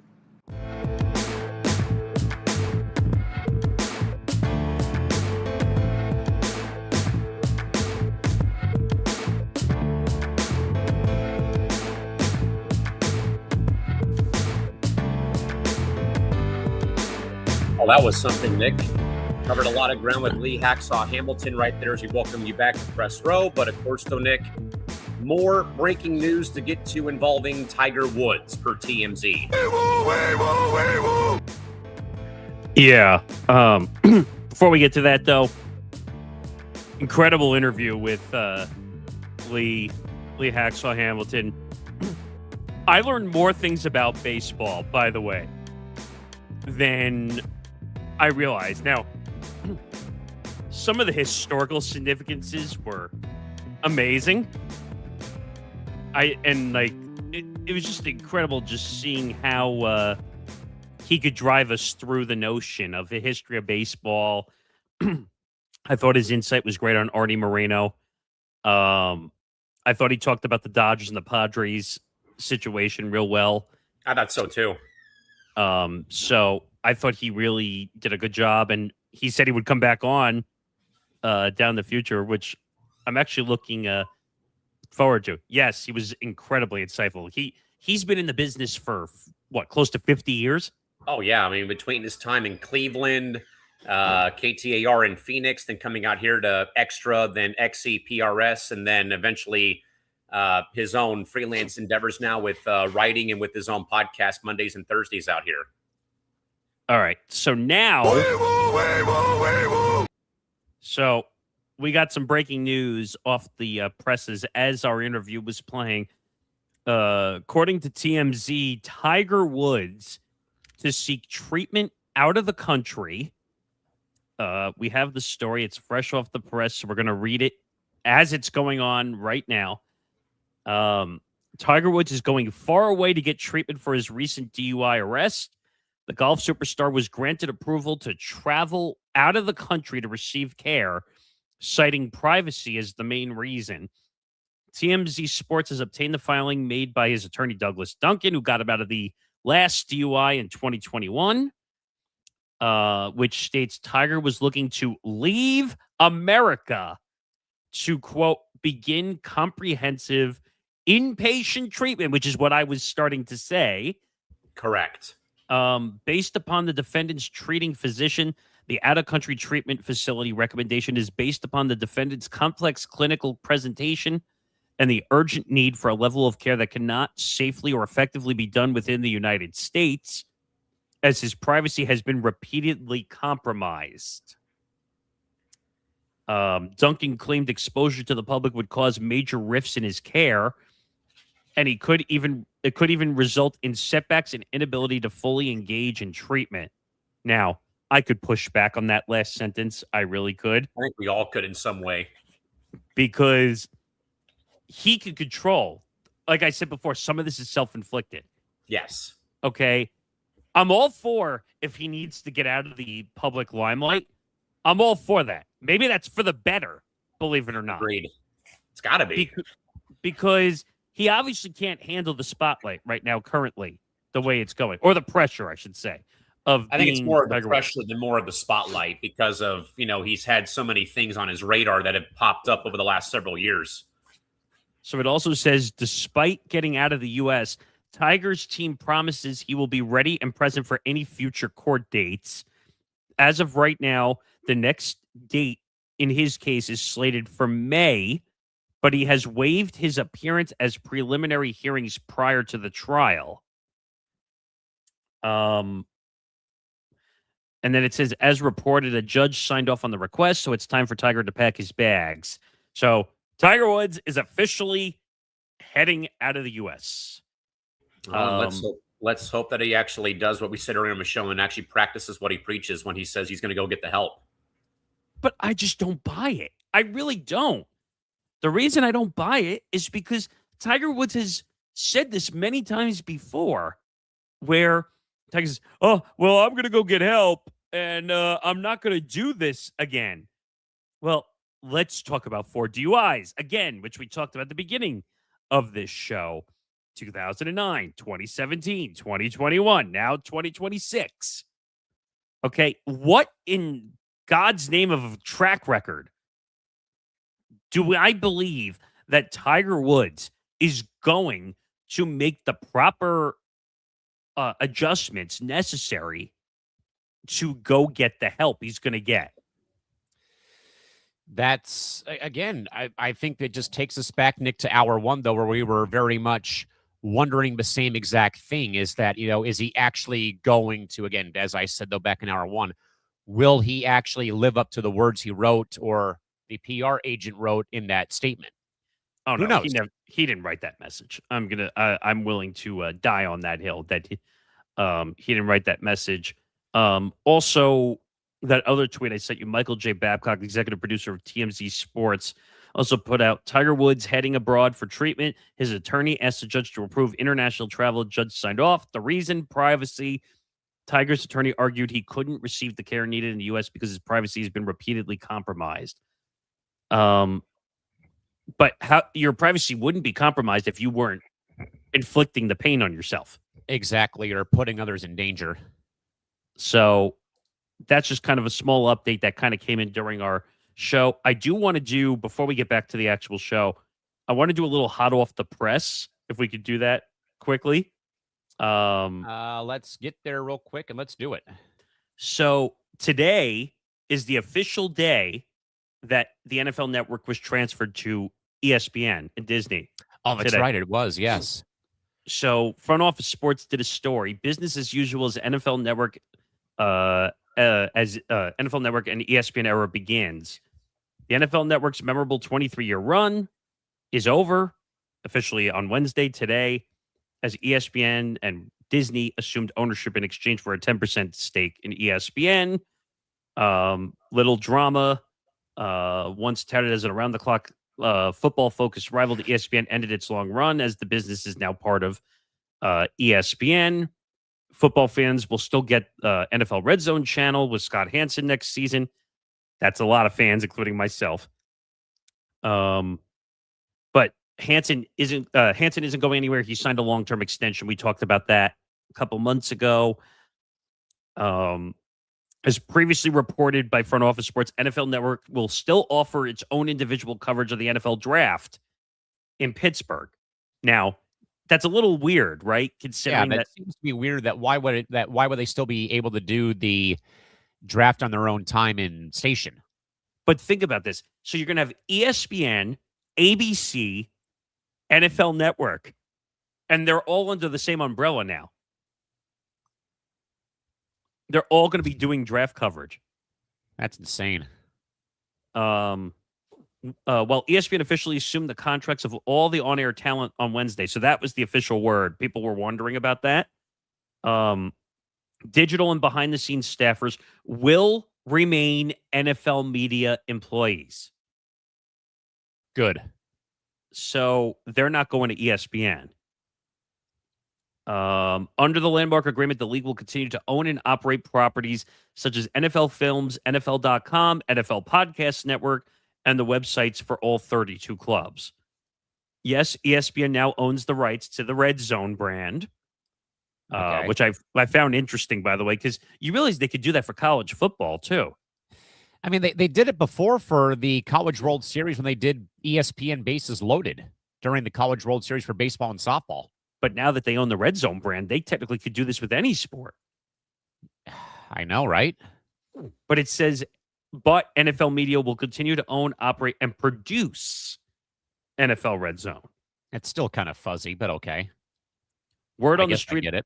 The word on the street is that NFL Commissioner Roger Goodell likes to work out while watching Good Morning Football. I have heard that before. The show aired as usual on Wednesday. Anything to keep the boss man happy, right? Yeah, I guess so. The day before, I don't know if you saw this as a clip, but Roger joined the Insiders show that they do, which is Judy Batista, Ian Rappaport, Tom Pelissero, and Mike Garafolo. They do an Insiders show. Oh, nice. And apparently, I listened to it. Roger had some nice things to say about the NFL Network, but people forget Roger ran the NFL Network before he became the commissioner. I was gonna say, like, wasn't he like a producer or something behind the scenes with the Oh network no, before he got the job?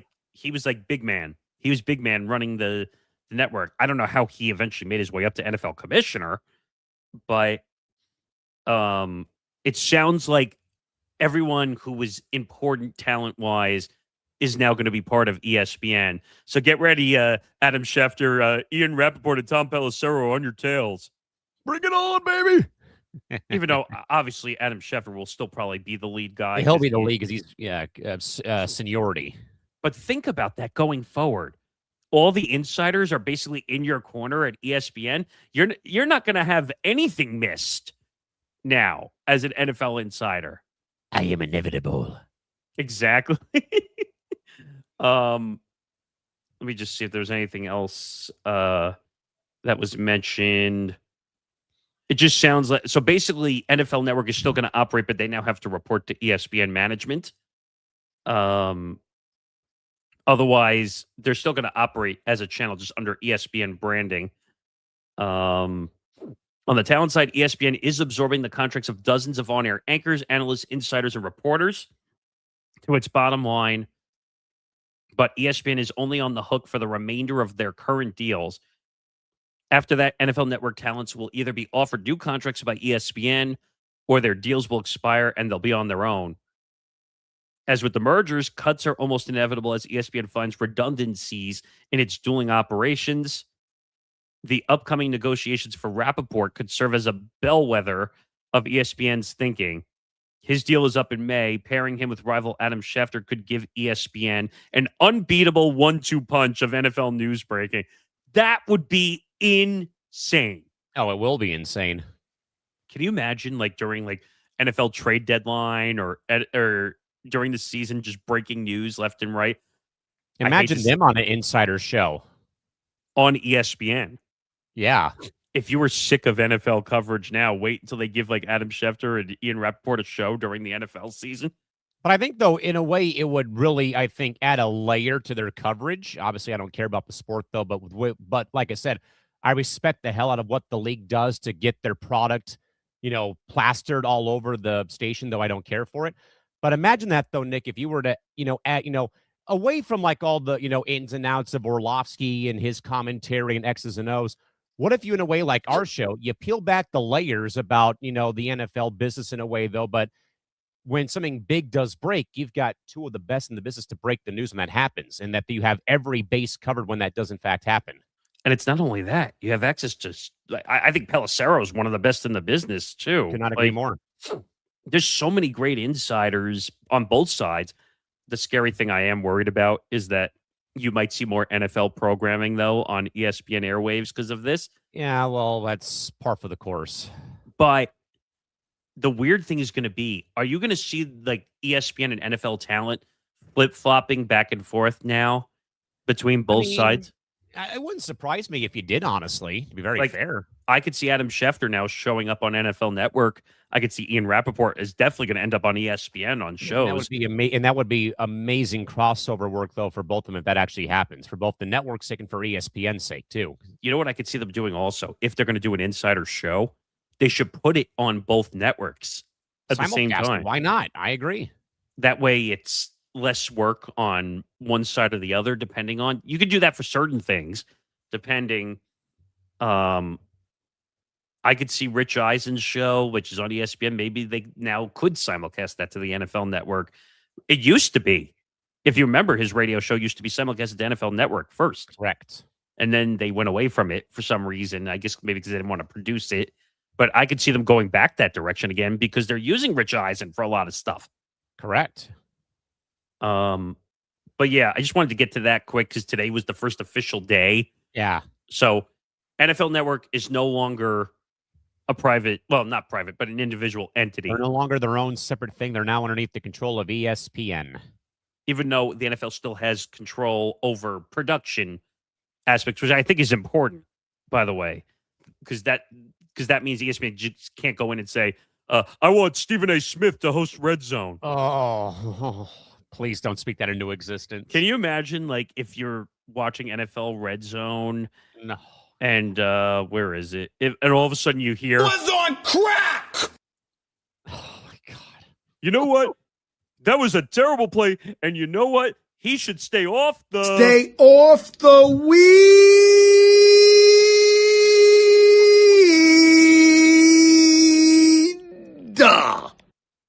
Can you imagine? Imagine Stephen A. Smith hosting Red Zone. I'm a dumbass. You know what would be fun one day? Not Stephen A. Smith. No, I agree with you, Christy. I'm just saying it would be cool one day if Scott and Pat McAfee did a Red Zone together. Oh, I would actually tune in to watch that if that was actually the case. I actually would. I think that would be cool. Like Scott can do, like, he can be the showrunner, like he normally does, and Pat can be like kind of the showman. And you're telling me, like, you can't tell me that a shitload of people would tune into that. That would be the one time I would tune in to see that if that was the case. Can you imagine if Pat was part of it? You don't think people would pay for that? Oh, absolutely they would. And by the way, it's like $10 or $15 a month. I think. If that. I want to look that up really quick. Let's see. NFL Red Zone pricing. I know. I get it though with my cable package via Spectrum Cable in SoCal. I know that for a fact. It's $10.99 to $14.99 a month. Still, that's insanely cheap. It is. And add McAfee to it. Woo! Fireworks, baby. But yeah. So just to catch up, Lee's interview was great. I can't wait to have him back. To be honest, oh man, that was great. I want to hear these MLB formulas that he is conjuring up. I think that would be he would be great. Like when December 1st rolls around, like when the lockout happens. Yeah, that would be if we could record again or like get him back on, like for our lockout special, which is probably going to happen. I think that would be incredible. All right, moving on. I'm going to flip to. Oh, okay. I was going to say flip the two stories since we were talking NFL, but all right, we'll stick with Polymarket. Good God, since we're talking about baseball, following MLB's 9-figure deal with Polymarket, at least 8 bills have been proposed to restrict prediction markets. A bipartisan group, including Gavin Newsom, Ron DeSantis, Elizabeth Warren, also including Senator Blumenthal, are calling for federal regulation. Did Major League Baseball fly too close to the sun by partnering with a prediction market, essentially forcing the hand of regulators who were previously content to ignore the industry? Yes. This is you know how I say I can usually find a flaw sometimes in the question when like you put these together? I can't find any flaw in that question whatsoever. You hit that one right on the nail. What?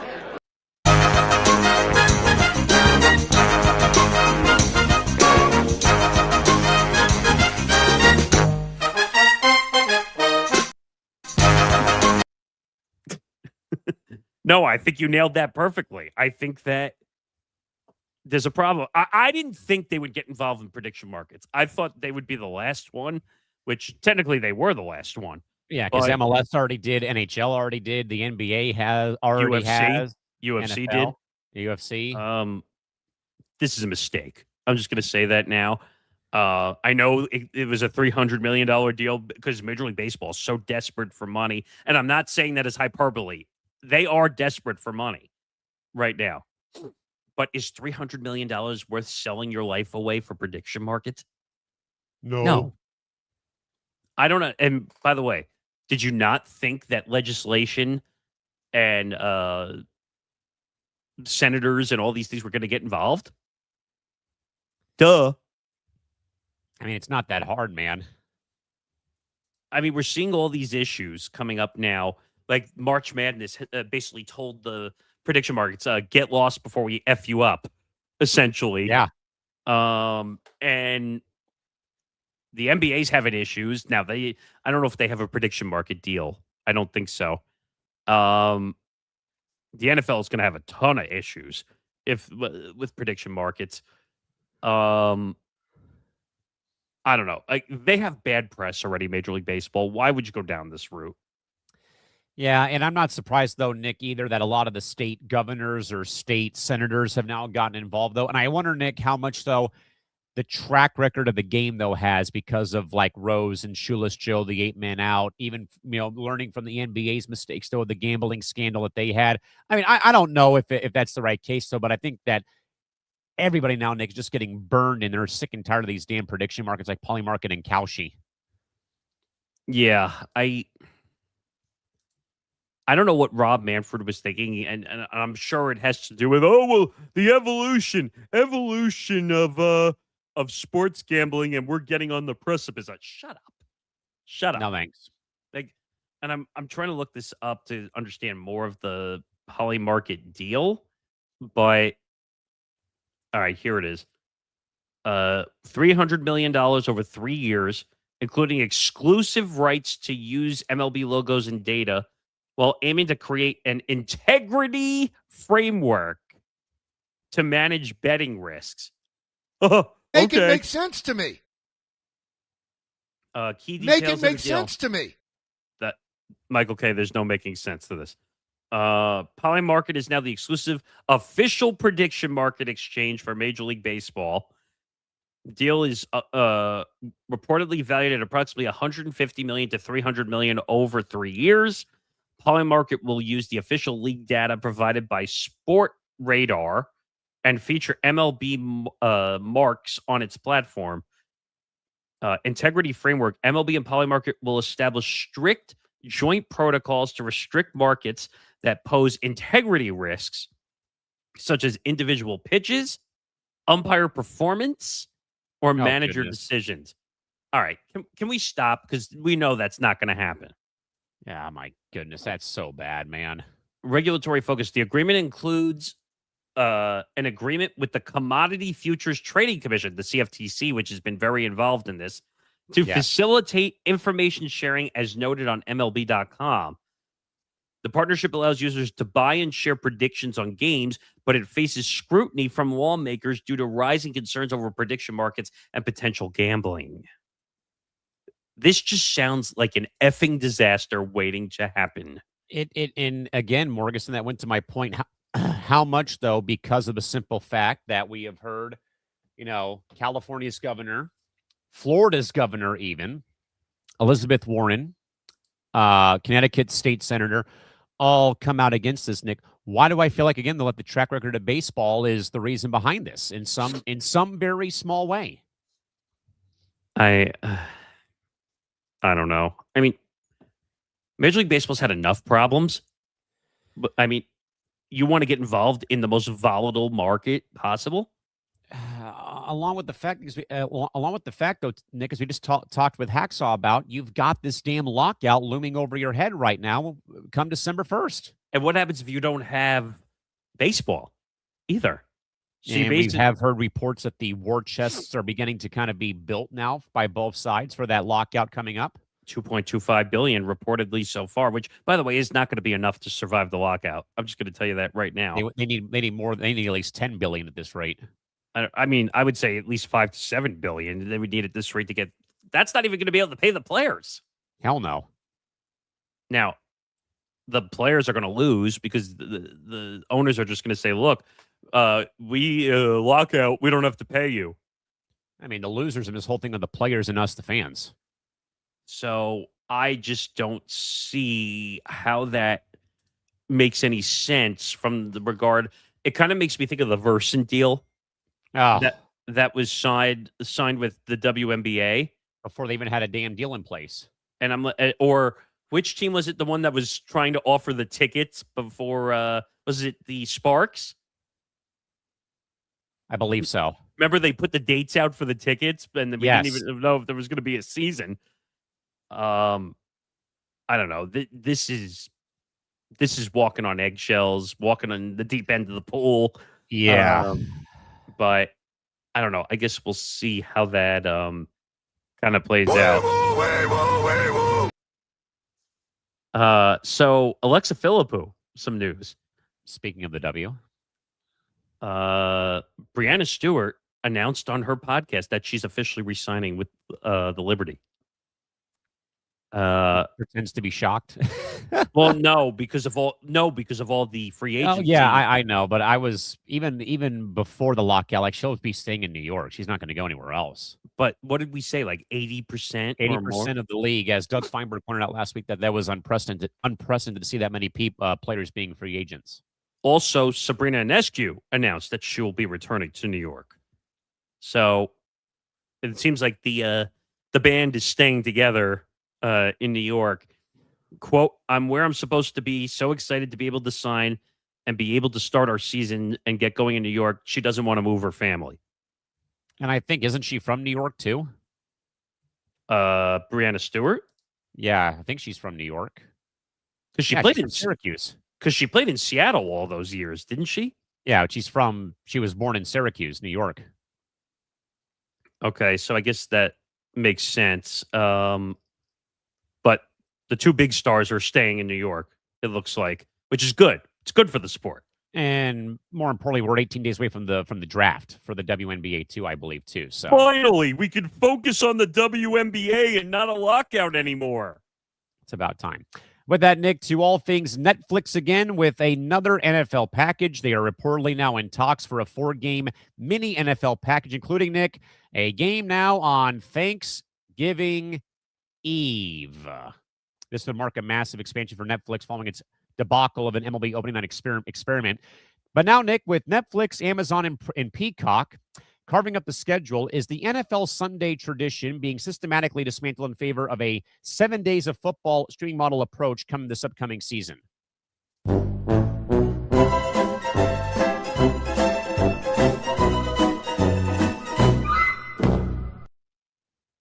I mean, really? Do we need any more football? Like, I love football. Don't get me wrong. But, like, this is becoming overkill now. Like, who asked for a Thanksgiving Day Eve football game? The football forecast team, the Gridiron Gurus. No, I didn't. But it looks like Netflix is the one looking to expand its relationship with the NFL by adding a Thanksgiving Eve matchup and one international game to its current Christmas Day doubleheader. I think Johnny in our Slack actually said there was another game. Let me take a look here really fast. Here. Was it here or was it? I don't remember. He put it in earlier, I think. I think there's a game coming to Sao Paulo, I think, Yes. also. But there's too many freaking games. Make it stop, please. How many more games do we need? All of them. The international game would likely be in the season's opening week, according to a report. So is that the Australia game? Maybe. According to a report, Netflix secured rights in 2024 for 2 NFL games on Christmas. We knew that. Where it said they paid about $75 million a game for those Netflix games. The streamer declined to comment on expanded NFL ambitions. Let's see if there's any other part of that news. But why do we need more games? Why? Thanksgiving is tradition in the NFL. Talk about oversaturation. Yes. But Thanksgiving is tradition. Christmas, I don't know so much. But I don't know. I think the NFL's just trying to own everybody at this rate, is what it sounds like. And I think I found more information here on the story. Okay. So the streamer wants to expand its current 2-game package, Netflix, to 4, and is interested in the new NFL's Thanksgiving Eve game and an international game, while Netflix is in the final year of its 3-year deal to showcase the Christmas Day games. Right. The NFL is working to renegotiate its media rights deals with all current partners, aiming to create mini packages of 4 to 5 games that companies like Netflix can capitalize on. YouTube and Amazon, which currently broadcast Thursday Night Football, are also open to adding more games to their slate. That's something that they've heard. Per John Oran, not only does the league want all of these new agreements in place before the upcoming season in September, gracious. but those deals would take place effective immediately. Each of the NFL's current broadcasting partners would essentially be buying their own opt-out clauses with new contracts expected to run through the 2033 or 2034 season. Wow. Sports Business Journal also reported in February that YouTube was an early leader in landing a 4-game NFL package. Sheesh. But those would be free. Yeah. As the league has shown great interest in expanding its international footprint, it only makes sense to partner with companies like YouTube and Netflix. Is it? No, it's not. I don't know. I don't know how to feel about this. I already will not watch Netflix for baseball. I refused on opening day.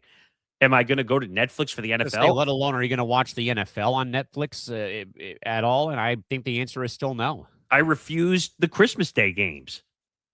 It's not worth it to me. And the matchups were terrible because of injuries. Yeah. Unless you put the most insane matchup on Netflix, which the NFL would not do, they're going to use those platforms more for teams that need the attention. Yeah, like a 0-12 Jets team and a 0-13 Giants team, for example. Oh, God. Don't even... I mean, that probably will happen, but... The Snoopy Bowl. God, I don't know anymore. All right, moving on. Let's go to press clippings. My favorite, the World Series of Poker is returning to ESPN. Yes!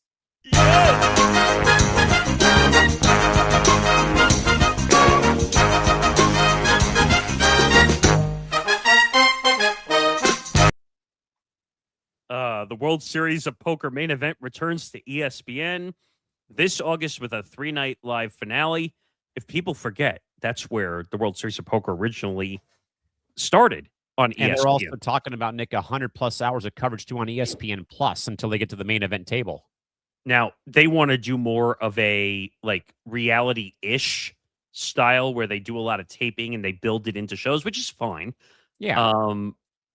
But I kind of love that we're going back like the original directions of content.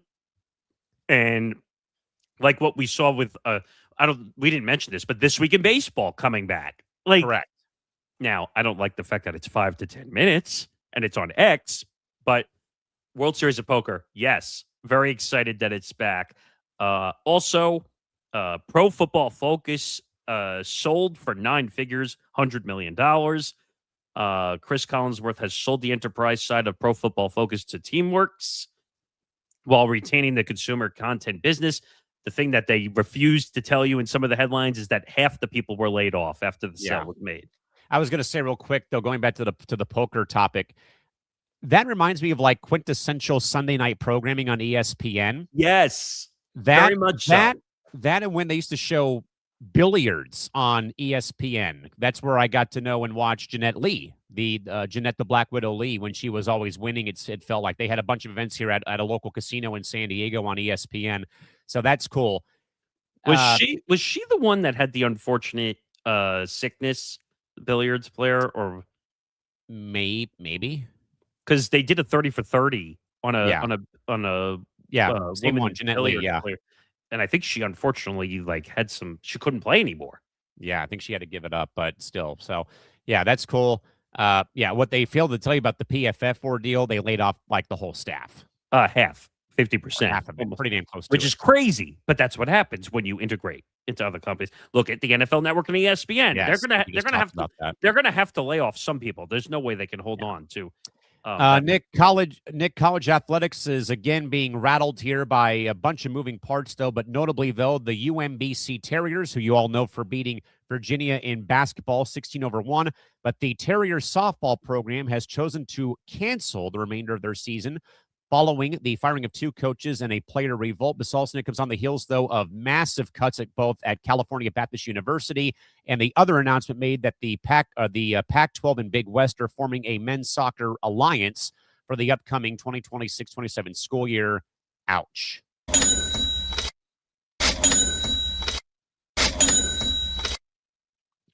there's not much more I can really say. They're doing it for money reasons. They're not doing it because of their health. Unfortunately, these schools are not big enough to handle all these programs. Unfortunately, and I sucks. I mean, there's not much more you can really say. The schools can't afford these programs anymore, and that's the reason why they're all canceled. Last one, PBA on CW. Yes. Taryn Hatcher, who used to work for Comcast Philadelphia, Yes. covering the Phillies, is now joining the CW's PBA coverage after departing NBC Sports Philadelphia. I mean, it's a job, right? Is she stuck working with Tom Brenneman? No. No. It's the former NASCAR guy. I can't remember his name. Who's doing the play-by-play now for the PBA. Where's John Fanta? That was cool when he got to do a couple shows, but it's him and the former NASCAR guy and Kyle Sherman, who's a current bowler on the PBA Tour. Can we get Pete Weber to be like the third man in the booth? The problem is, like, when they had him on Fox, like when he was he dropped a curse word on the broadcast.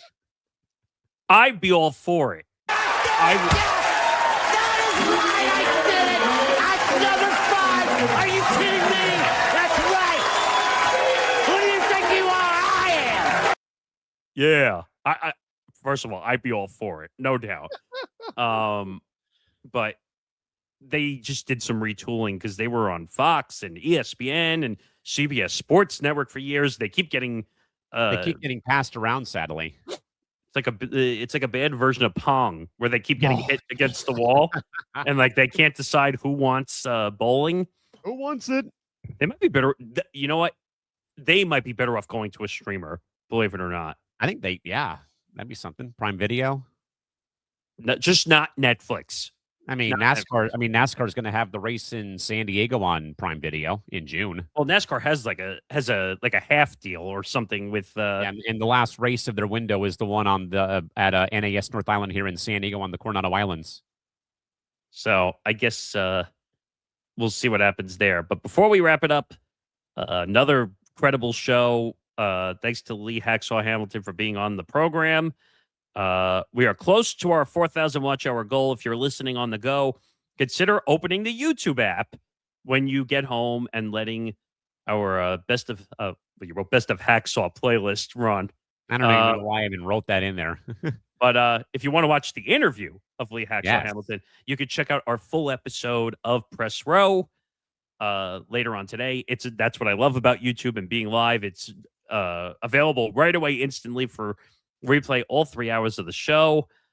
It's the easiest way to support myself and Callan on the show. So please go check us out, youtube.com/ETB Network. Like and subscribe. Almost 170 people watching right now currently as we conclude our program for this week on this April Fool's Day edition of Press Row. I've been a fool. But yes, next show, April 8th. 2 p.m. Eastern, 11 a.m. Pacific.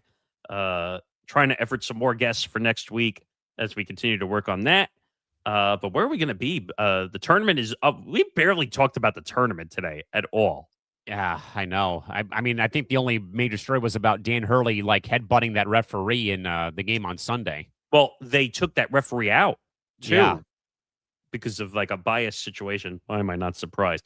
Another programming note before I forget, by the way. I will not be here next week. I am on vacation. You what? Wait, did Nick just say vacation? What? What the f***? Yes, I'm on vacation. I'm going to be away from the network for a week. Believe it or not, I do have a life, somewhat. I will be in Disney with the family for a week. I'm going to Disney World. Yes. Yeah, and we were going to do a whole benchmark. We will be, yes, on how that saying became a financial staple of Disney World. But yes, I will not be here next week. Callan will be doing the show with Nick DiMartino next week on Wednesday, right? Wednesday, 6 p.m. to 8 p.m. Eastern time.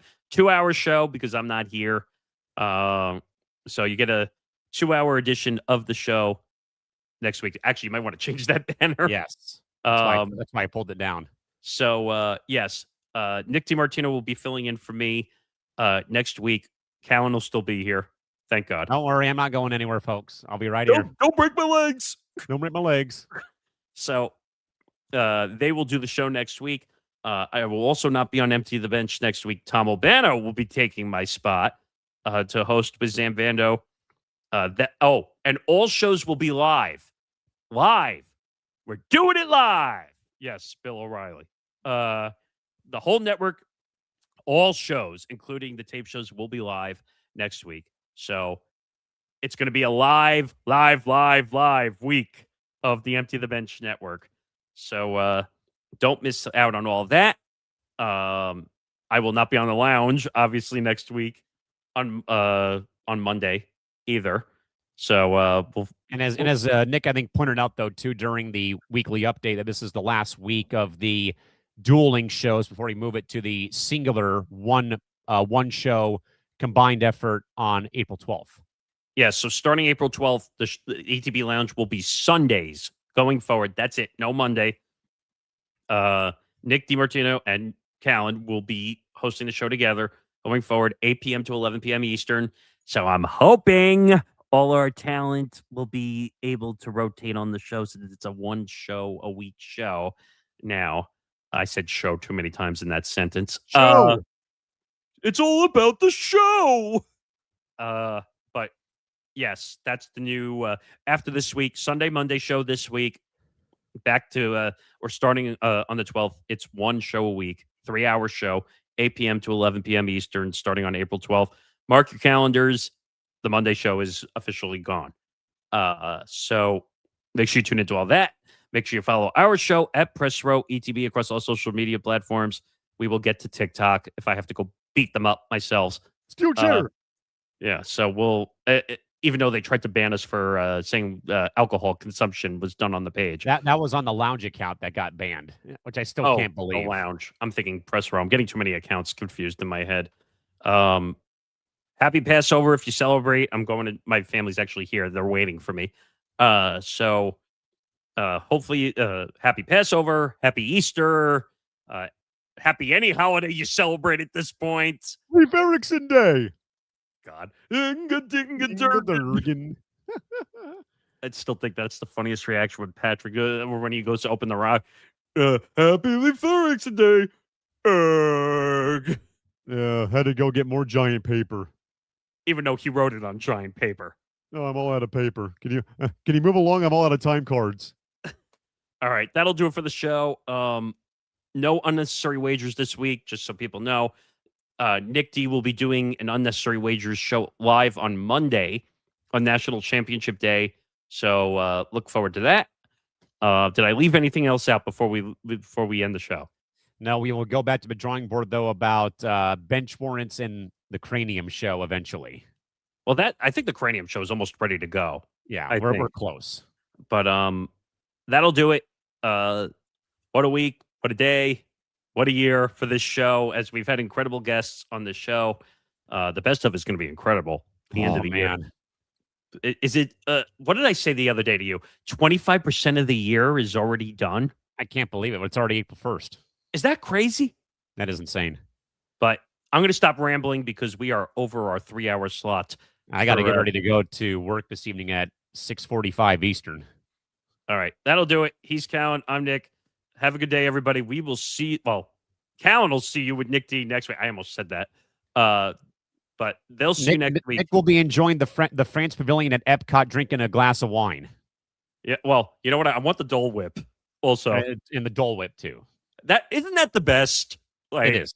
I don't know what makes that so good, though, because it's really bad for you. I'm more of a churro guy in Anaheim, but it's fine. What makes the Dole Whip so good? I know I'm going off on a tangent. Is there anything? It's really good, though. I mean, the line for where it's at in Adventureland in California is like always long. So we went. The line was literally like wrapped around. I was like, oh shit! I didn't realize, and it's expensive too. Whew. But pass holder discount. That's right. But until I come back from Disney, I'll see you in 2 weeks for press row. Callan has to run the joint. I think he'll be fine. We'll be okay. Yeah. No legs will be broken in the process. Hallelujah. But until then, have a good day, everybody. We will see you around. Bye-bye.